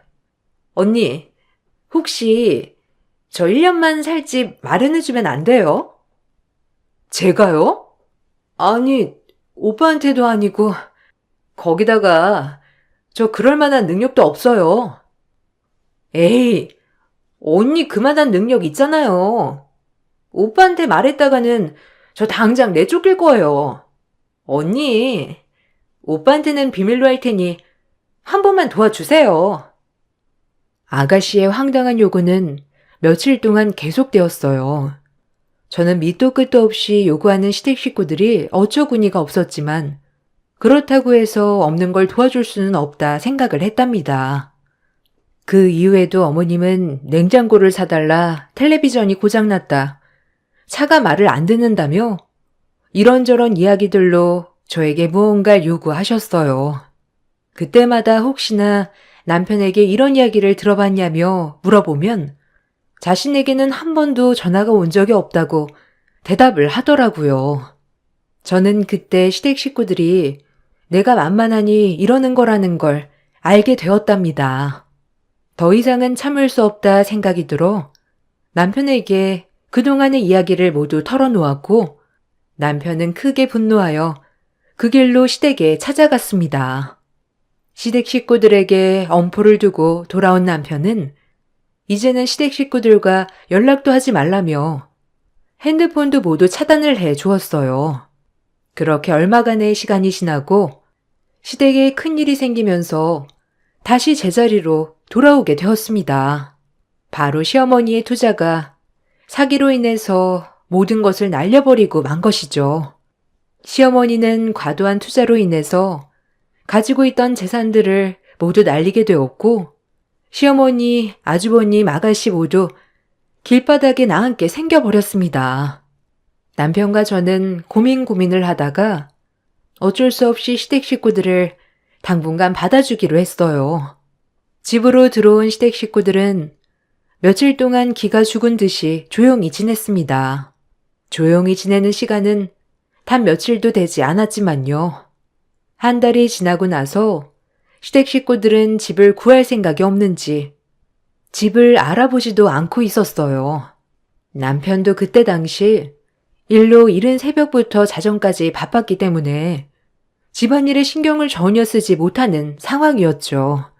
그러다 보니 집에서 자주 마주쳐야 하는 건 저였어요.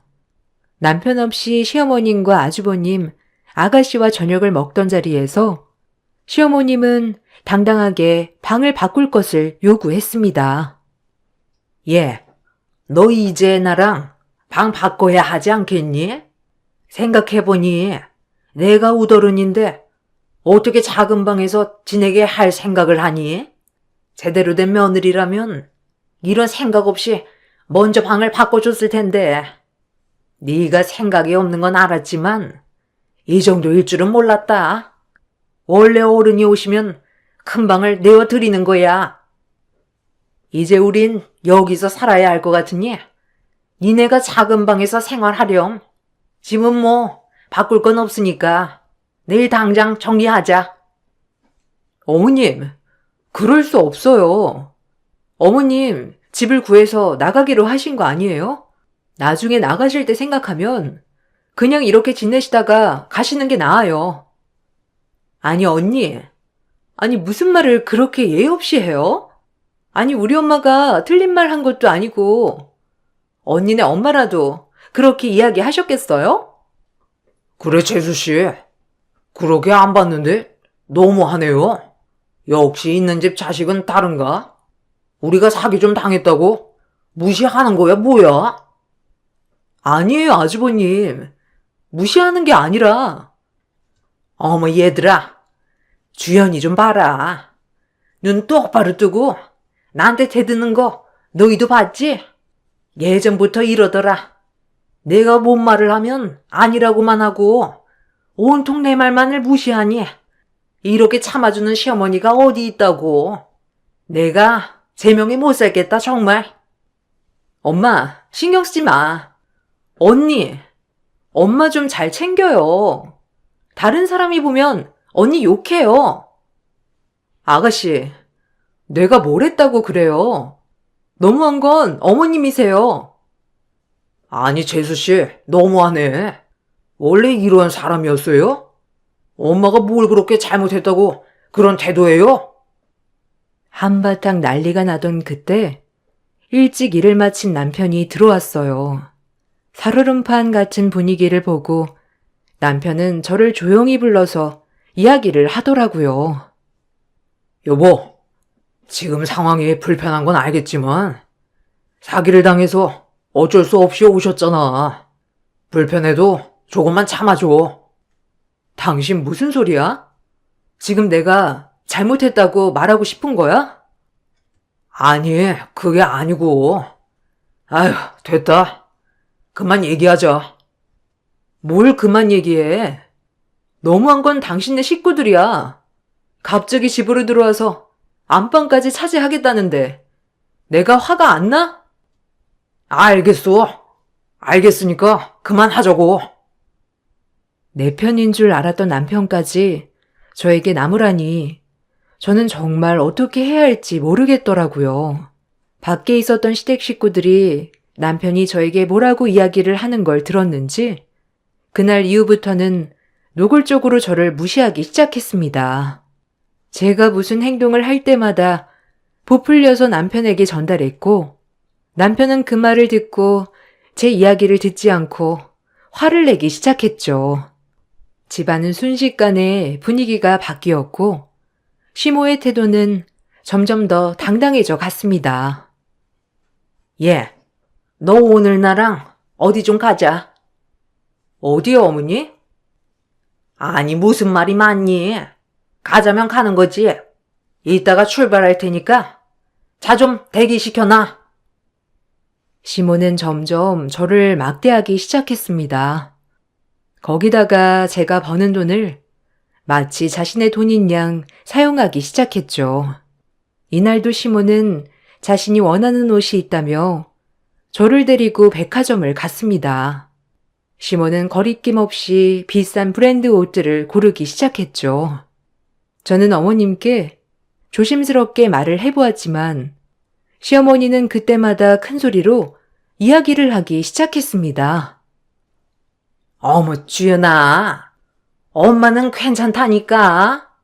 아휴, 우리 며느리 열심히 번 돈을 어떻게 쓰니? 어머, 모녀새인 줄 알았는데 고부간이셨구나. 너무 다정하셔서 모녀신 줄 알았어요. 그죠? 저희가 사이가 정말 좋아요. 며느리가 이렇게 월급 때마다 제 옷 사주겠다며 난리네요. 어머, 행복하시겠다. 마음에 드시는 거 한번 입어보세요. 이렇게 시모는 저에게는 막대하면서 다른 사람들 앞에서는 저를 추켜 세우며 제가 피하지 못하도록 했습니다. 처음에는 어리둥절했지만 생각해보니 제가 이런 상황에서 거절하지 못할 거란 걸 가장 잘 알고 계셨던 것이었죠. 그렇게 엄청난 쇼핑을 하고 돌아오던 때 오랜만에 기분이 좋다며 시몬은 온 가족이 모여 외식을 하자고 부르기 시작했습니다. 식당에서도 시몬은 며느리가 밥을 사주겠다며 이야기를 하는 통에 어쩔 수 없이 왔다는 말을 크게 외치기 시작했어요.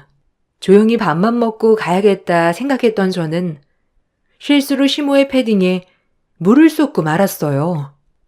순간 얼굴이 굳어졌던 시모는 아무 말 없이 식사 자리를 마쳤습니다. 집에 돌아오면서도 별말이 없었던 시모는 집에 도착하자마자 폭언을 쏟기 시작했습니다. 넌 정말 구제불능이구나. 아니 거기서 어떻게 물을 쏟니?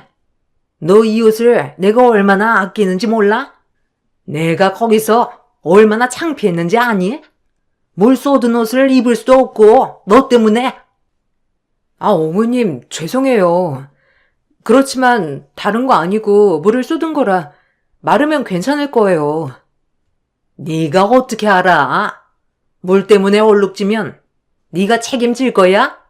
똑같은 거 사올 자신 있어? 참나 됐고. 이거 어차피 단종돼서 구하지 못하니 내가 원하는 옷으로 내일 사와. 네, 알겠어요. 어떤 건지 말해주세요. 자, 이거니까 내일 가서 당장 사와. 어머님, 이건 900만 원이잖아요. 9만 원짜리 패딩에 물 쏟았다고 어떻게 900만 원 모피를 사라고 하세요? 예, 나한테는 이 패딩이 900만 원짜리야. 니까짓 게 뭘 안다고 그깟 판매 금액으로 이야기를 해? 니가 잘못해놓고 지금 그딴 소리가 나와? 아니, 그래도 어머니. 역시 넌 알겠다는 말을 한 번도 안 하는구나. 시애미가 하라면 할 것이지.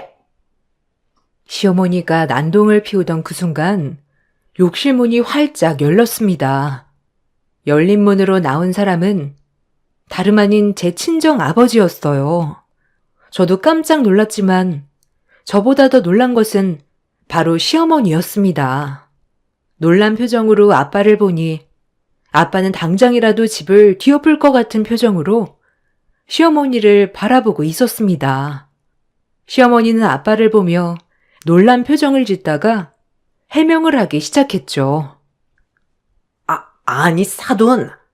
아니 여기는 어쩐 일로? 그것보다 이게 제가 그러려고 한 게 아니라 순간 화가 나서. 사부인, 지금까지 제 딸을 이렇게 대하신 겁니까? 그때 저와 나눈 이야기와는 전혀 다르네요. 저희가 약속한 건 없던 일로 하시죠. 아이고, 사돈어른, 아닙니다. 오해하시는 거예요. 이게 어떻게 오해를 하는 겁니까? 애지중지 키운 딸을 보내놓았더니. 주연아, 가자.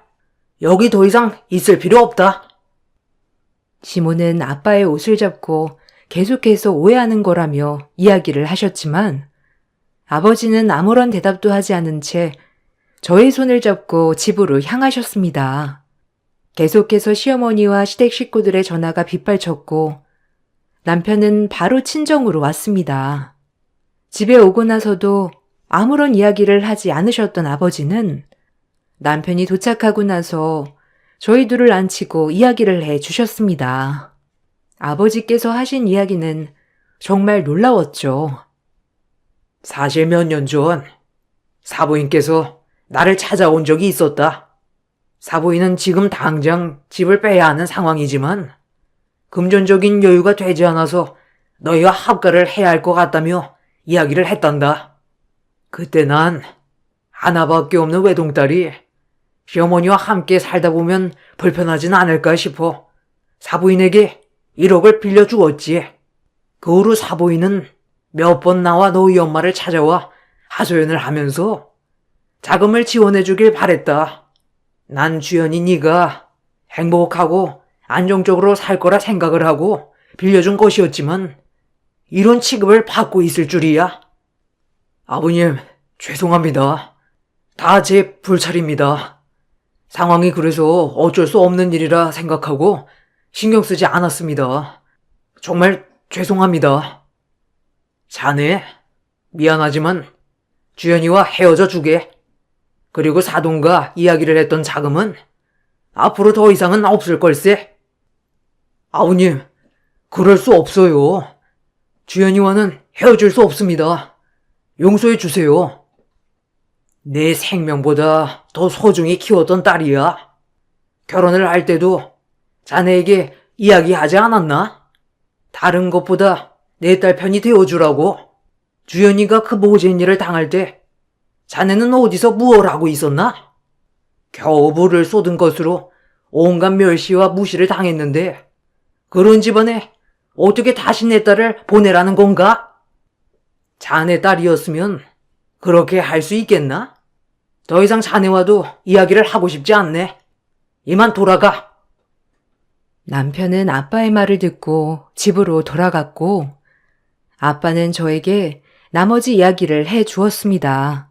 원래 결혼 자금으로 제가 어릴 적부터 모아둔 돈을 결혼을 할 때 모두 주려고 했지만 시어머니의 말을 듣고 나중에 어려운 일이 있을 때 사용을 해야 되겠다 생각을 하셨다고 해요. 그러다 어디선가 시어머니가 저희 집안이 지역 유지라는 이야기를 들었는지 계속해서 돈이 없다며 찾아오기 시작하셨다고 합니다. 처음에는 저를 위해서 아빠는 한 번만 시어머니를 도와주기로 하셨지만 점점 시어머니의 요구는 노골적으로 변해갔다고 합니다.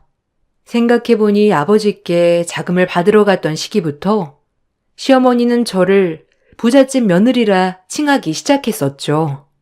저는 그것도 모르고 갑자기 변한 시어머니의 태도를 의아해하기만 했던 거고요. 처음에 수월하게 필요한 돈을 받고 나니 시어머니는 욕심이 생겼던 것 같습니다.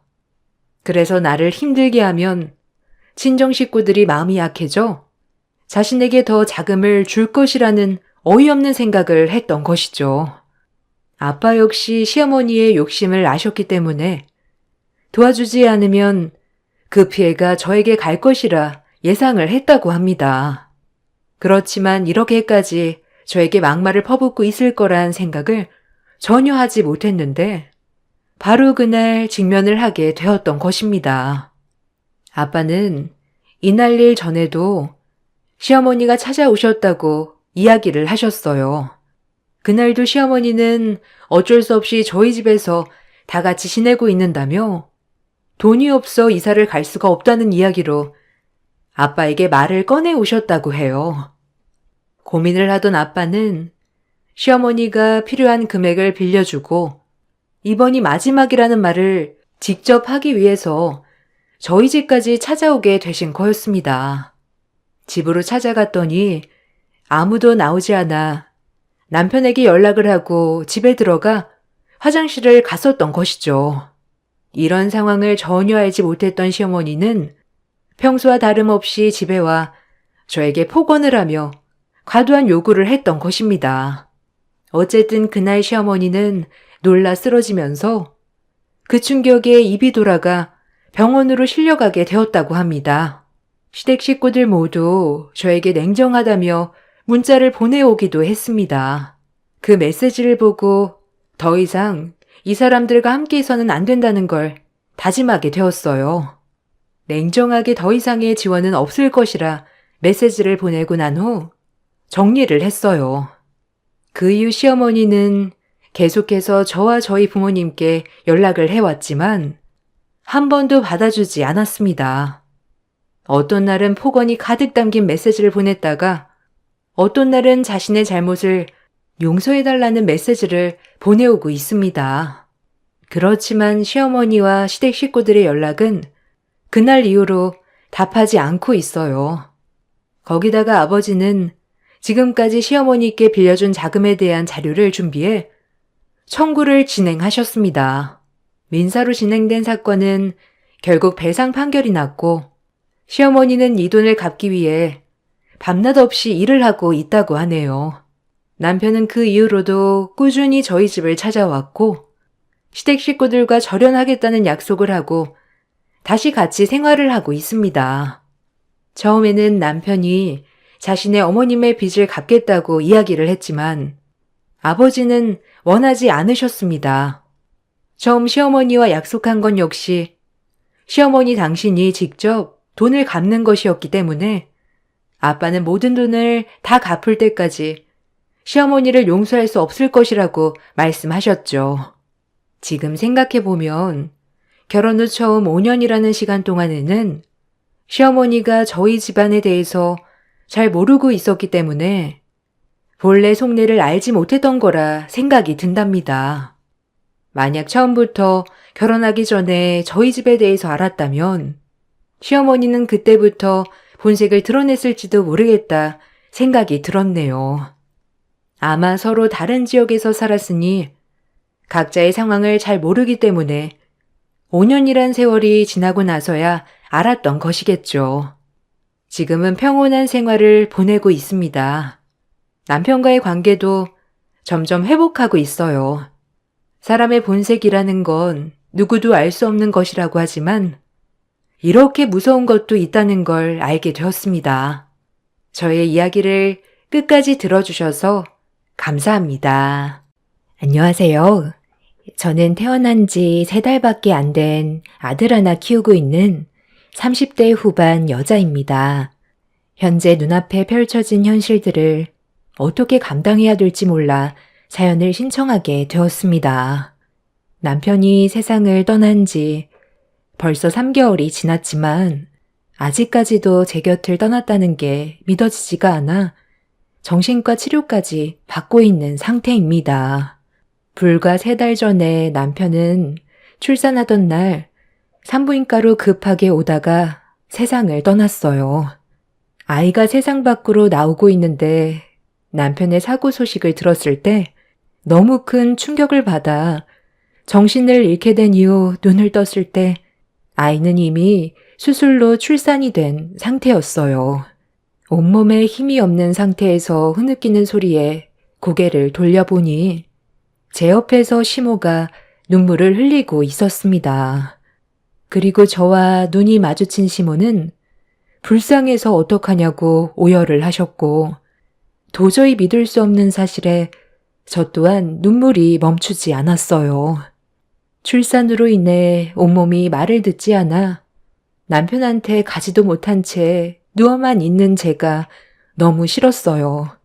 아침에 저를 병원에 데려다 주고 출근할 때 금방 용무만 끝내고 오겠다던 남편은 2번 다시 오지 못할 곳으로 떠났고 더 이상 제 곁에 있어주지 않았습니다. 시모는 남편의 장례를 치러야 해서 가봐야 할 것 같다며 대신 형님이 와줄 거라고 자리에서 일어나 장례식장으로 가셨어요. 그렇게 1시간이 지나고 형님이 문을 열고 들어왔어요. 에휴, 참, 세상 살다 보니 별일 다 있지?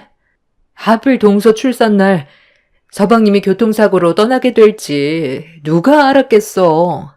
지금 장례식장은 완전 초토화가 됐어. 동서도 지금 심정 말이 아니겠지만 현실을 받아들여야지 어쩌겠어. 어차피 누구나 결국 세상을 떠나게 되잖아. 일단 동서 몸부터 챙겨야지. 그래야 장례식장에 갈 거 아니야. 지금 상태론 걷기도 힘들지? 아마 내 생각엔 장례식장에 가는 건 무리이지 싶은데 출산 직후 어떻게 몸을 움직여? 에휴, 서방님은 세상 떠나기 전까지도 심보가 고약하더니만 결국 벌을 받은 거지. 나는 서방님이 갈 때 돼서 갔다고 생각해. 동서랑 이제 막 태어난 아이가 안타깝긴 하지만 누굴 탓하겠어? 동서가 서방님을 선택했잖아. 지금 눈앞에 놓인 현실에 좌절하는 것보단 앞으로 어떻게 살아가야 할지부터 걱정하는 게 좋겠어. 아마 동서는 한동안 우리 집에서 생활하게 될 거야. 지금 살고 있는 집이 어머님 명의로 되어 있었잖아? 그 집 정리하실 것 같아. 아무래도 서방님이 살던 곳이니까 보는 것만으로도 괴롭겠지. 다른 집 구할 때까지 있는 거니까 그렇게 오래 걸리지는 않을 거야. 어차피 나도 요즘 사업이 한가해서 한동안 집에 있을 거거든. 내가 그래도 아이들을 키우는 동안 노하우도 많이 생겼으니 옆에서 많이 도와줄 테니까 부담 갖지 말고 들어와. 살면 어떻게든 다 사라져. 지금이야 힘들지. 시간이 다 해결해 준다니까. 형님은 저를 진심으로 걱정해 주는 거예요? 아니면 지금 이 상황을 즐기고 있는 거예요? 제가 봤을 때 형님은 그이가 세상 떠난 걸 아주 통쾌해하고 있는 것 같은데요. 이 상황에 제 앞에서 핸드폰으로 영화 틀어놓고 분식 가지고 와서 먹고 있는 형님의 행동이 저에게 전혀 위로가 되지 않아요. 그만 나가주시겠어요? 어머, 동서. 아니, 무슨 말을 그렇게 섭섭하게 해? 사람이 세상을 떠났는데 기분 좋은 사람이 어디 있어? 당연히 가슴이 아프지만 나도 좀 살아야 할 거 아니야. 동서가 여기 있어서 상황이 어떻게 돌아가고 있는지 모르는 것 같은데 내가 장례식장 알아보고 뒤처리까지 다 끝낸 다음 와서 아직 한 끼도 못 먹었어. 심적으로 많이 힘든 거 잠깐이나마 풀어보려고 영화 한 편 보면서 분식 먹는 건데 이게 싫다고 한다면 나야말로 섭섭하지.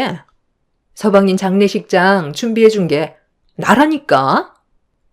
형님은 되려 저에게 서운하다면서 기분 나쁘다는 표정으로 노려보고 있었어요. 저를 위로해주는 말을 하기보다 되려 상처되는 말만 했으면서 제가 잘못을 했다는 것 마냥 화를 내더니 자리에서 먹던 음식들을 정리하고 빠르게 일어나 밖으로 나가 버렸습니다.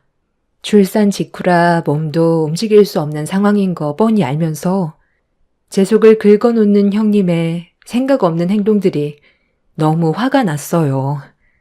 출산할 때 아이가 워낙 우량아로 태어나 아랫부분을 많이 째는 바람에 걷는 것조차 힘든 현재의 상황을 어떻게 헤쳐나가야 할지 몰라 답답하기만 했었습니다. 결국 그날 저는 형님이 나간 뒤로 저 혼자 산후조리실에 있었고 다음날 아침에 아주버님이 휠체어를 가지고 들어왔어요. 남편 얼굴 봐야 하지 않겠냐며 저를 부축해 주었고 그렇게 도움을 받아 장례식장에 갈 수 있었습니다. 장례식장에 도착을 하니 시부모님은 눈물을 흘리고 계셨고 눈앞에 보이는 남편의 영정사진을 보는 순간 저 또한 엄청난 충격으로 다가와 참을 수 없는 눈물에 오열을 했어요. 제가 남편과 결혼을 했을 때 상상했던 그림과는 전혀 다른 전개로 흘러가 마음이 무너져 내렸어요. 그래도 아주버님의 도움을 받아 남편의 장례식에 참석할 수 있다는 것만도 다행이라고 생각했었습니다. 저는 휠체어에 오래 앉아 있을 수가 없다 보니 시모의 도움을 받아 휴게실에 들어가 잠깐 누워 있었지만 산후조리실에 아이를 두고 왔었기 때문에 오래 있을 수가 없었어요. 그래서 또다시 산후조리실로 돌아가야 해서 천천히 몸을 일으켰어요. 좀 더 누워있지. 왜 벌써 가려고? 나도 힘들지만 너도 지금 눈앞에 펼쳐진 현실이 믿어지지가 않겠지. 산후조리실에 있는 아이도 신경이 쓰일 텐데 우리 아들 장례도 치러야 하니 머릿속이 얼마나 복잡하겠어. 지금의 몸으로 여기까지 온 것만도 엄청 대단한 거야. 여기는 우리가 알아서 할 테니까 너는 아이랑 너만 신경 써라. 되돌릴 수 없는 현실을 받아들이면서 살아야지 어쩌겠니. 정신적 충격이 상당하겠지만 그래도 우리가 가족이니까 딴 생각하지 말고 내 옆에 붙어 있거라. 지금 살고 있는 집은 우리 집과 너무 멀고 혼자 지내는 거 외로우니까 정리하기로 했거든. 큰며느리한테 대충 들었지? 내 생각엔 우리 집에서 같이 지내게 하고 싶지만 그건 네가 불편해할 수도 있으니까 최대한 가까운 곳에 집을 알아보기로 했다. 지금 큰며느리가 시간이 많이 난다고 해서 집 알아보는 동안만 잠깐 부탁했거든. 오래 걸리지 않을 테니 불편하더라도 잠깐만 지내도록 하자. 지금까지 홀로 외로이 살아오면서 많이 힘들었을 텐데 내 아들까지 떠나게 될 줄 누가 알았겠니? 그래도 둘 사이에 태어난 아이가 있으니 너무 절망하지 않았으면 좋겠다. 우리 서로 이 상황을 이겨내자꾸나. 시모는 제 손을 잡곤 눈물을 흘리셨어요. 지금까지 살아온 세월이 길진 않지만 그 짧은 세월 동안 저는 남편이 떠나기 전에 이미 2번의 아픔을 겪었었어요. 제가 초등학생이었을 때 엄마가 암으로 세상을 떠나셨고 아빠와 저는 엄마 몫까지 열심히 살아가면서 밝은 미래를 위해 앞만 보며 달렸었어요. 없는 형편이었지만 제 곁에 아빠가 있어서 행복했었습니다. 그런데 제가 20살이 되고 첫 취업을 해서 첫 월급을 받았을 때 제가 아빠한테 처음으로 식사 대접을 해드리려고 외식을 하기로 했었어요. 그런데 하필 그날 아빠는 제 곁이 아닌 엄마의 곁을 따라가게 되었죠. 공사 현장에서 일을 하셨던 아빠는 추락사로 떠나셨고 사랑하는 사람을 둘이나 잃었던 저는 더 이상의 희망은 없었어요. 무엇을 바라보면서 살아야 할지 몰라 하루하루가 너무 힘이 들었었고 무의미한 삶을 물 흘러가듯이 살아갔었는데 어느 날 제 마음속에 한 사람이 들어왔고 차갑게 얼어있던 저를 녹여주었던 남편과 결혼까지 이어질 수 있었어요. 과거의 아픔들을 전부 잊어버릴 수 있을 만큼 남편은 저에게 정말 많은 것들을 주었었는데 제 인생에서 사랑하는 사람을 셋이나 떠나보내게 되니 정신이 온전하지 못한 건 당연했었습니다. 그래도 정말 절망 속에 제가 버틸 수 있었던 건 남편과 저와의 사이에서 태어난 아이가 옆에 있었기 때문에 살아갈 수 있었습니다.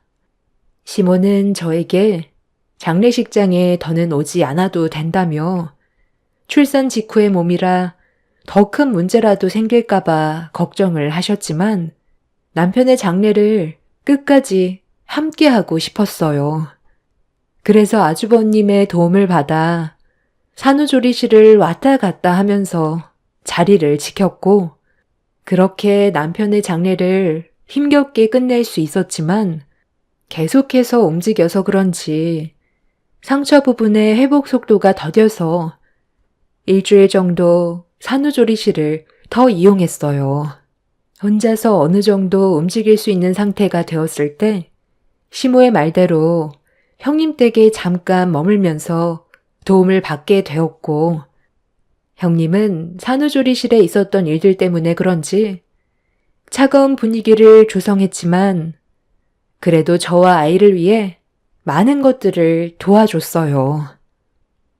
같이 생활하는 게 좀 불편해도 며칠만 참아라. 우리 집 근처로 집을 구하긴 했는데 리모델링을 좀 하고 이삿짐이 들어와야 할 것 같아 손을 좀 보고 있거든. 그리 오래 걸리지는 않을 것 같으니 큰며느리니가 작은 애 좀 잘 챙겨주면 좋겠다. 서로 어려울 때 도와야 가족 아니겠니? 그래서 제가 지금 이렇게 희생하고 있잖아요. 요즘 들어 밤낮 가리지 않고 울어대서 얼마나 힘든데요. 가족이니까 버티고 있는 거지 남이었으면 당장 때려치웠어요. 저도 애 둘을 봤지만 이렇게까지 울지는 않았었거든요. 한 번 울음 터트리면 진이 빠질 때까지 눈물을 쏟아낸다니까요.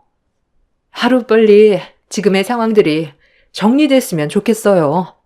요즘 그이도 일이 바빠 잠도 못 자는데 집에 와서까지 마음 편히 눈도 못 붙이니 얼마나 힘들겠어요. 저희가 희생하는 노력 어머님은 알아주셔야 돼요. 저번에 말씀하신 거 저희한테 전부 넘겨주실 거죠? 왜? 저번 설 명절날 대화했던 거 있잖아요. 아, 재산 문제요. 어차피 서방님 세상 떠났는데 형제끼리 나눌 필요도 없이 그이한테 몫이 전부 돌아가야 하는 거 아니에요? 이왕 주실 생각이면 하루빨리 정리해서 주시면 안 될까요? 저희 애들도 점점 커가고 방이 3개라 애들이 불편해해서 방 4개짜리로 이사가야 될 것 같아요. 그리고 그이가 출퇴근하는 거리도 멀어서 최대한 가까운 곳에 자리를 잡고 싶은데 서울 집값이 만만치 않잖아요. 원래 둘이 나눠야 될 몫 서방님이 떠났으니 저희가 다 가져가는 게 맞잖아요. 동서는 어차피 어머님이 끼고 살 테니까 돈 걱정 없이 살 수 있잖아요. 그이가 검사인데 이런 집에서 살고 있는 걸 알면 사람들이 그 사람을 얼마나 무시하겠어요. 그래서 지금 내 2 아들에게 나눠주려고 했던 재산을 큰아들한테 전부 다 주라는 얘기니? 아휴, 그건 좀 더 생각을 해봐야 될 것 같은데 나는 갓 태어난 우리 손자한테 작은 아들이 가져가야 했던 재산을 넘겨줄 생각을 하고 있었거든.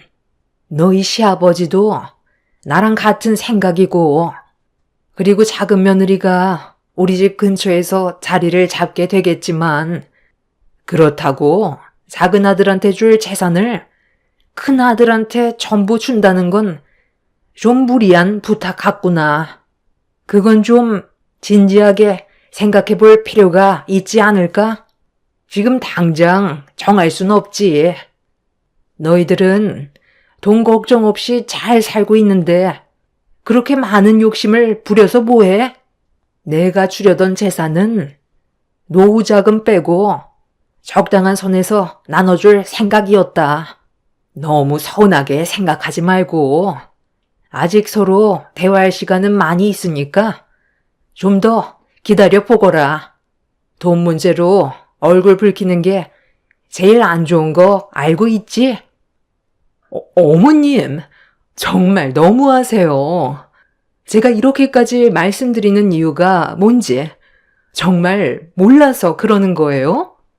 곧 동서가 살게 될 그 집, 어머님 명의로 되어 있다곤 하지만 나중에 동서한테 명의 이전에 줄 거잖아요.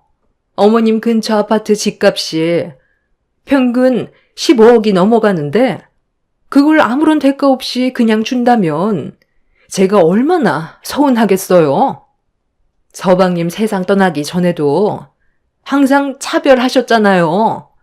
그이는 장남이니까 가진 거 없는 동생을 챙겨야 되는 게 맞는 거라면서 금전적인 도움 훨씬 많이 주셨잖아요. 너희들이야. 우리들 도움 없이도 잘 해결해 나갔었고 도와달라는 말도 하지 않았으니까 가만히 있었던 거지. 너희들도 도움이 필요할 땐 내가 모른 척 했었겠니? 작은 며느리 얘가 얼마나 불쌍한지 너도 알면서 그런 말이 나오니? 부모 2분 다 세상을 여의고 평생 함께할 줄 알았던 자기 남편까지 떠나 보냈다. 의지할 수 있는 곳이라곤 이제 막 세상 밖으로 나온 아이와 우리 가족뿐인데 네가 좀 이해하고 배려해주면 안 되는 거야? 그렇게 속이 뒤집어질 정도로 싫은 거니? 지금 우리 집에서 신세 지고 있는 것도 짜증나 죽겠는데 어머님이 부탁하셔서 어쩔 수 없이 도와주고 있는 거예요. 제 시간 뺏기고 있는데 그럼 기분이 좋겠어요? 형님은 재산 문제 때문에 시모와 한바탕 하게 되었고 중간에 껴있는 저는 형님의 거침없이 뱉어대는 말들 때문에 너무 당황스러웠어요. 서로 최대한 좋게 풀어나갈 수 있는 건데 오로지 자신의 이익만 생각하는 형님의 태도에 시모는 난처해하고 있었습니다. 저도 형님 집에 얹혀 있으면서 그냥 놀고 먹는 것도 아니고 눈치가 보여 식모살이 하듯 제가 할 수 있는 것들을 최대한 도와드리고 있었는데 좋은 말 한마디 듣지 못해 서운하긴 했었지만 제가 신세를 지고 있는 입장이라서 아무 말도 하지 않았어요. 형님은 오로지 시모가 주겠다던 재산을 혼자 전부 차지하려고 저를 도와주는 척 했던 거지. 실질적인 도움을 크게 주지는 않았습니다. 한마디로 보여주기식이었지만 그래도 형님 집에 있으면서 안정적으로 아이를 키울 수 있다는 거에 참고 있었는데 시모와 안 좋은 말들이 오고 간 이후 집으로 돌아가시게 되자 형님과 제가 단둘이 남게 됐을 때 갑자기 무서운 눈빛으로 저를 노려보더니 잠깐 앉아보라면서 거침없이 막말을 퍼부었어요. 동서도 어머님이랑 같은 생각이야? 내가 지금 잘못한 것 같냐고. 따지고 들면 내 말이 맞는 거잖아. 어차피 서방님 세상 떠났는데 그 재산 당연히 우리 그이가 전부 가져가는 게 맞는 거잖아. 저기 지금 누워있는 저 아이가 몇 살인데 벌써부터 돈이 필요해. 차라리 그 돈 저 아이가 성인이 될 때까지 돌리면 더 큰 돈을 만질 수가 있다고. 옆에서 동서가 내 편에 서서 한마디라도 거들었다면 이렇게까지 심각한 분위기가 만들어지지는 않았겠지. 동서도 돈 얘기가 나오니까 욕심이 났었나 봐. 입 한번 뻥끗하지 않고 어머님한테 나랑 돈 얘기하는 거 가만히 듣고만 있었잖아. 동서는 어머님 옆에 거머리처럼 찰싹 달라붙어서 절대 떨어지지 않겠지. 물주가 앞에 있는데 동서가 두 발로 나가겠어? 타이밍도 참 웃기지. 애만 없었어도 바로 내쳐졌을 텐데 하필 또 이렇게 맞아떨어지게 될지 누가 알았겠어. 세상은 요지경이라더니. 동서도 보면 인생살이가 참 질긴 것 같다. 나는 딸만 둘인데 동서는 아들 손자 낳았으니 얼마나 좋으시겠어? 그러니 어머님이 15억이 넘는 아파트에 들어갈 살 수 있게 리모델링까지 싹 해서 몸만 들어갈 수 있게 만들어 주잖아. 이래서 사람은 타이밍이 중요하다는 거야. 나중에 그 집 동서 명의가 될 텐데 어머님이 나눠주는 재산까지 가져가면 우리보다 훨씬 더 많이 돈을 가져가게 될 수도 있는 거잖아. 내가 그 꼴을 어떻게 봐? 속이 뒤집어져서 혈압 올라 쓰러질걸? 그러니까 동서는 내가 하는 말 잘 들어.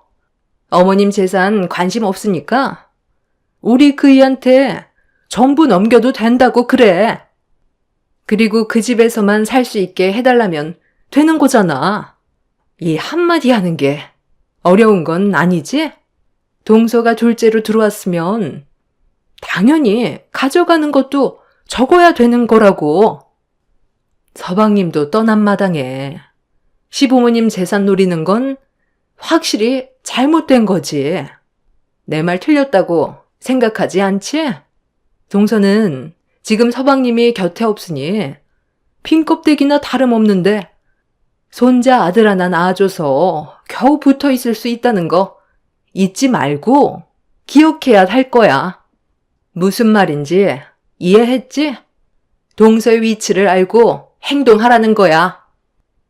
형님이 이런 식으로 말하지 않아도 저도 어느 정도 인지는 하고 있었지만 그렇다고 그이가 세상 떠난 지 얼마 되지도 않았는데 기분 좋게 들어오신 어머님한테 재산 얘기를 꼭 꺼냈어야 했어요? 형님 때문에 집안 분위기가 안 좋아지고 있다는 거 몰라요? 저도 이 집에 붙어 있는 거 눈치 보여서 얼마나 힘든데요. 그래도 며칠만 신세 지는 거니 최대한 참고 있는 거라고요.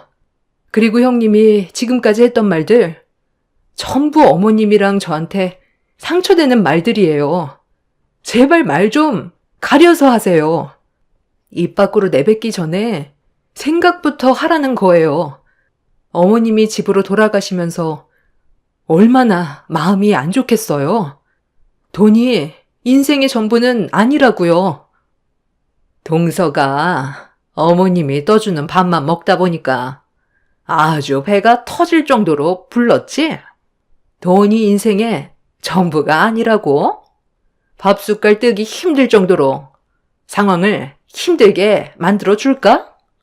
과연 그때도 동서가 지금처럼 말을 할 수 있을 것 같아?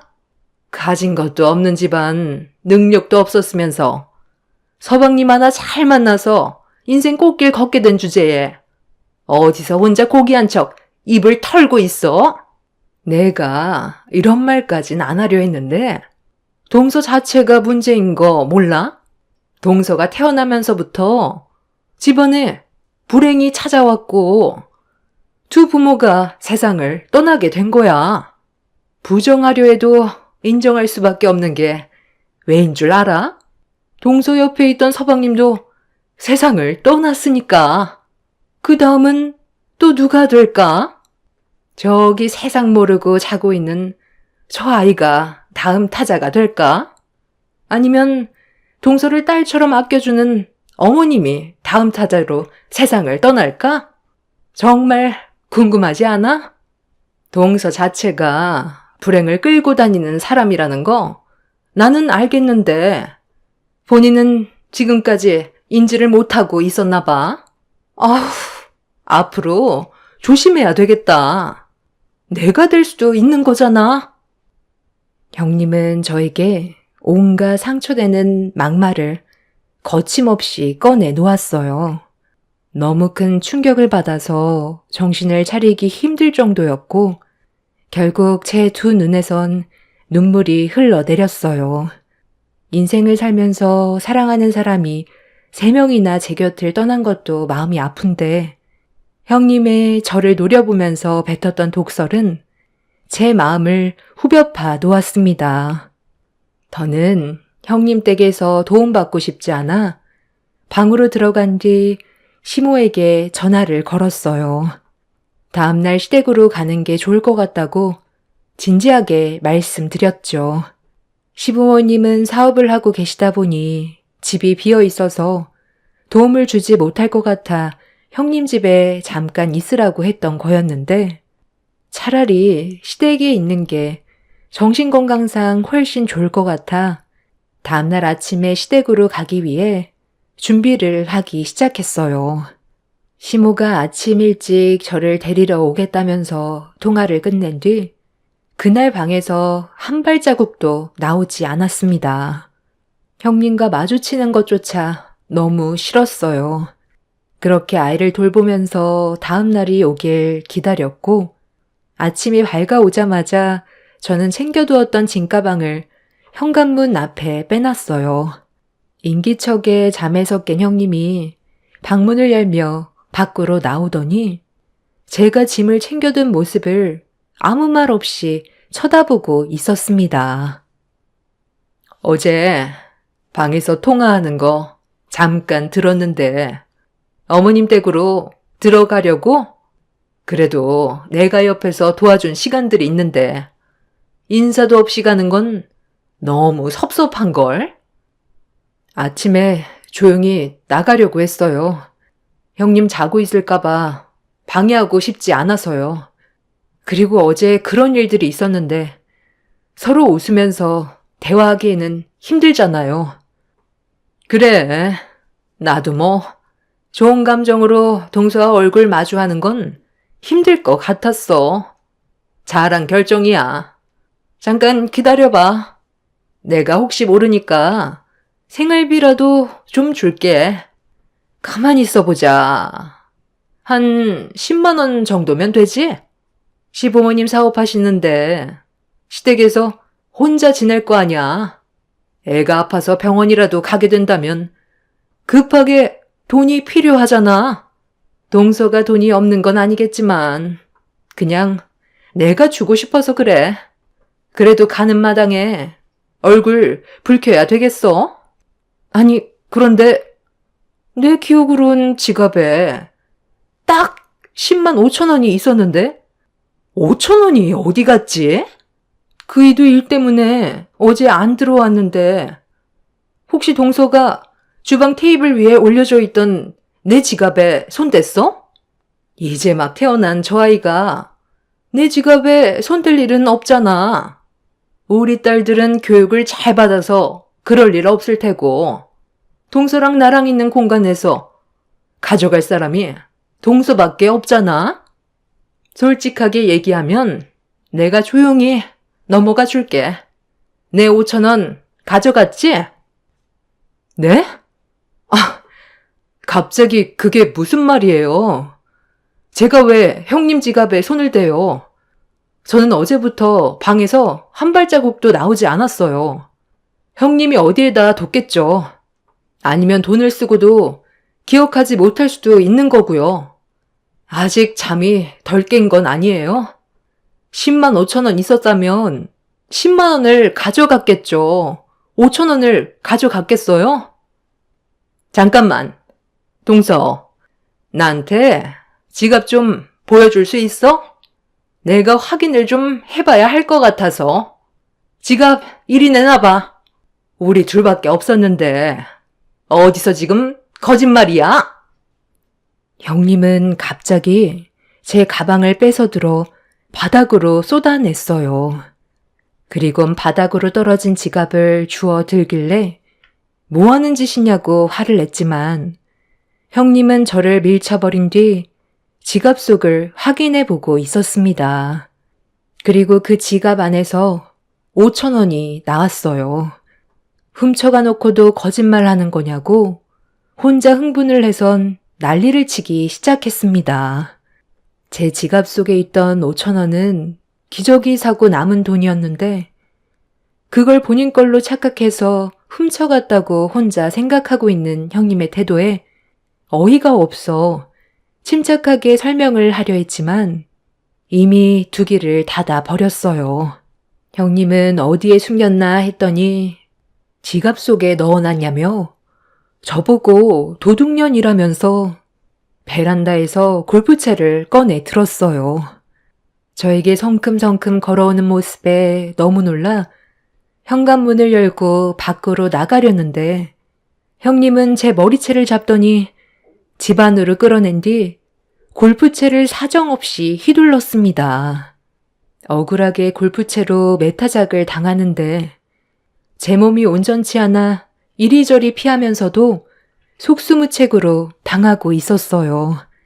오해라면서 형님에게 진정하라고 했지만 형님은 이미 이성을 잃어 제정신이 아니었습니다. 그렇게 울면서 메타작을 당하고 있던 그때 갑자기 현관문 비밀번호 누르는 소리가 들렸고 현관문이 활짝 열리자마자 저와 눈이 마주친 사람은 다름 아닌 아주버님이었어요. 복장을 보니 함께 일하는 팀원들 같았고 뒤이어 경찰들이 줄줄이 들어왔습니다. 형님은 갑작스런 상황에 너무 놀라 다가오는 경찰들에게 골프채를 휘둘렀지만 금세 제압을 당했어요. 형님은 아주버님한테 뭐 하는 짓이냐고 화를 내는데 그 순간 아주버님이 형님의 얼굴에 손을 수차례 올렸습니다. 그리고 뒤이어 뱉은 한마디에 저는 가슴이 철렁 내려앉았어요. 남편이 세상을 떠나게 된 결정적인 요인이 형님한테 있었고 엄청난 사실을 듣게 되었습니다. 그리고 아침에 오기로 하셨던 시모 또한 현관문 앞에서 전혀 알지 못했던 일들을 듣게 되었죠. 아주버님이 남편의 죽음이 단순 사고가 아니라는 걸 느끼고 있었는지 조사를 진행하고 있었는데 남편이 저를 산부인과에 데려다 주고 회사로 출근하다가 형님과 만났던 게 CCTV에 찍혀 있었어요.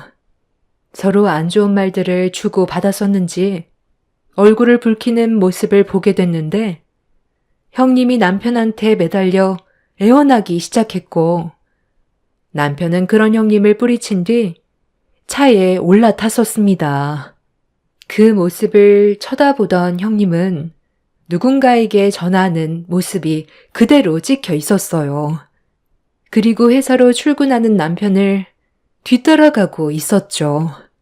형님은 남편의 차를 앞질러 멈춰 세웠고 할 말이 있었는지 갓길에 다시 주차를 했었는데 남편이 형님한테 화를 내며 차에서 내리는 순간 달리던 차에 교통사고가 나게 되었고 형님은 그 자리에서 급하게 벗어난 거였습니다.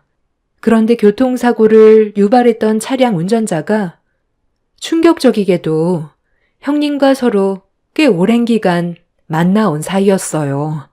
아주버님 몰래 관계를 이어온 사이였고 조사를 진행하다 보니 그 남자의 통화 이력에 형님과 전화한 내역이 확인이 돼서 범행의 목적이 있다는 걸 알게 되어 조사를 진행한 거였는데 아주버님은 그동안 전혀 모르고 있었던 사실을 추가적으로 알게 되었습니다. 형님과 아주버님 사이에서 태어난 딸들이 아주버님의 자식들이 아닌 상간남의 자식이었어요. 그걸 지금까지 전혀 모르고 살아왔던 거였고 이 사실을 남편이 알게 되면서 아주버님한테 모든 사실을 얘기하려 했지만 이 사실을 숨기려 했던 형님은 상간남과 해선 안 될 범행을 저지른 거였어요. 단순 교통사고로 남편이 세상을 떠나게 된 거니 상간남은 처벌 수위가 높지 않게 될 테고 검사인 시숙 밑에서 아이들은 안정적으로 키울 수 있는 환경이 되기 때문에 모든 걸 은폐하려 했지만 아주버님의 끈질긴 수사 끝에 모든 사실이 밝혀지게 되었습니다. 이 모든 진실들을 뒤에서 듣고 있던 시모는 형님의 머리채를 잡아 난리를 쳤고 형님은 결국 자신이 저지른 행동에 대해 전부 시인하면서 사건은 마무리가 되었지만 이런 사실을 여태껏 숨기고 이중생활을 했다는 게 온몸에 소름이 돋았어요. 형님은 현재 법적 처벌을 기다리고 있는 중이고 아주버님은 남편이 억울하게 세상을 떠나게 된 이 사건을 최대한 무겁게 형벌을 내리기 위해 준비하고 있습니다. 저는 지금도 이런 사실이 믿어지지가 않아요. 한 사람의 잘못된 행동으로 남편이 세상을 떠나게 됐다는 게 너무 마음이 아픕니다. 범행을 저지른 그 인간들이 두 번 다시 세상 밖으로 나오지 않았으면 좋겠어요. 아주버님은 너무 큰 충격 때문인지 형님의 딸들의 얼굴을 못 보고 있습니다. 키운 정이 무섭다고 하지만 친자가 아니라는 사실에 정상적인 생활을 하긴 힘들어하고 있어요. 고의적인 범행이기 때문에 아마 20년 넘는 형을 받을 거라곤 하지만 아이들 문제 때문에 골치를 썩고 있나 봐요. 아무래도 아주버님의 친자가 아니라 돌려보내는 게 맞다고 봅니다. 형님의 바람으로 태어난 딸들은 지금 현재 형님의 부모가 돌보고 있다고 하네요. 그 인간들이 무기징역을 받아서 평생 감옥에서 나오지 않았으면 좋겠어요. 가족 모두가 너무 힘든 시간들을 보내고 있는데 여러분들께서 저희 가족에게 위로의 한마디 해주신다면 큰 힘이 될 것 같습니다. 제 사연 끝까지 청취해 주셔서 정말 감사합니다.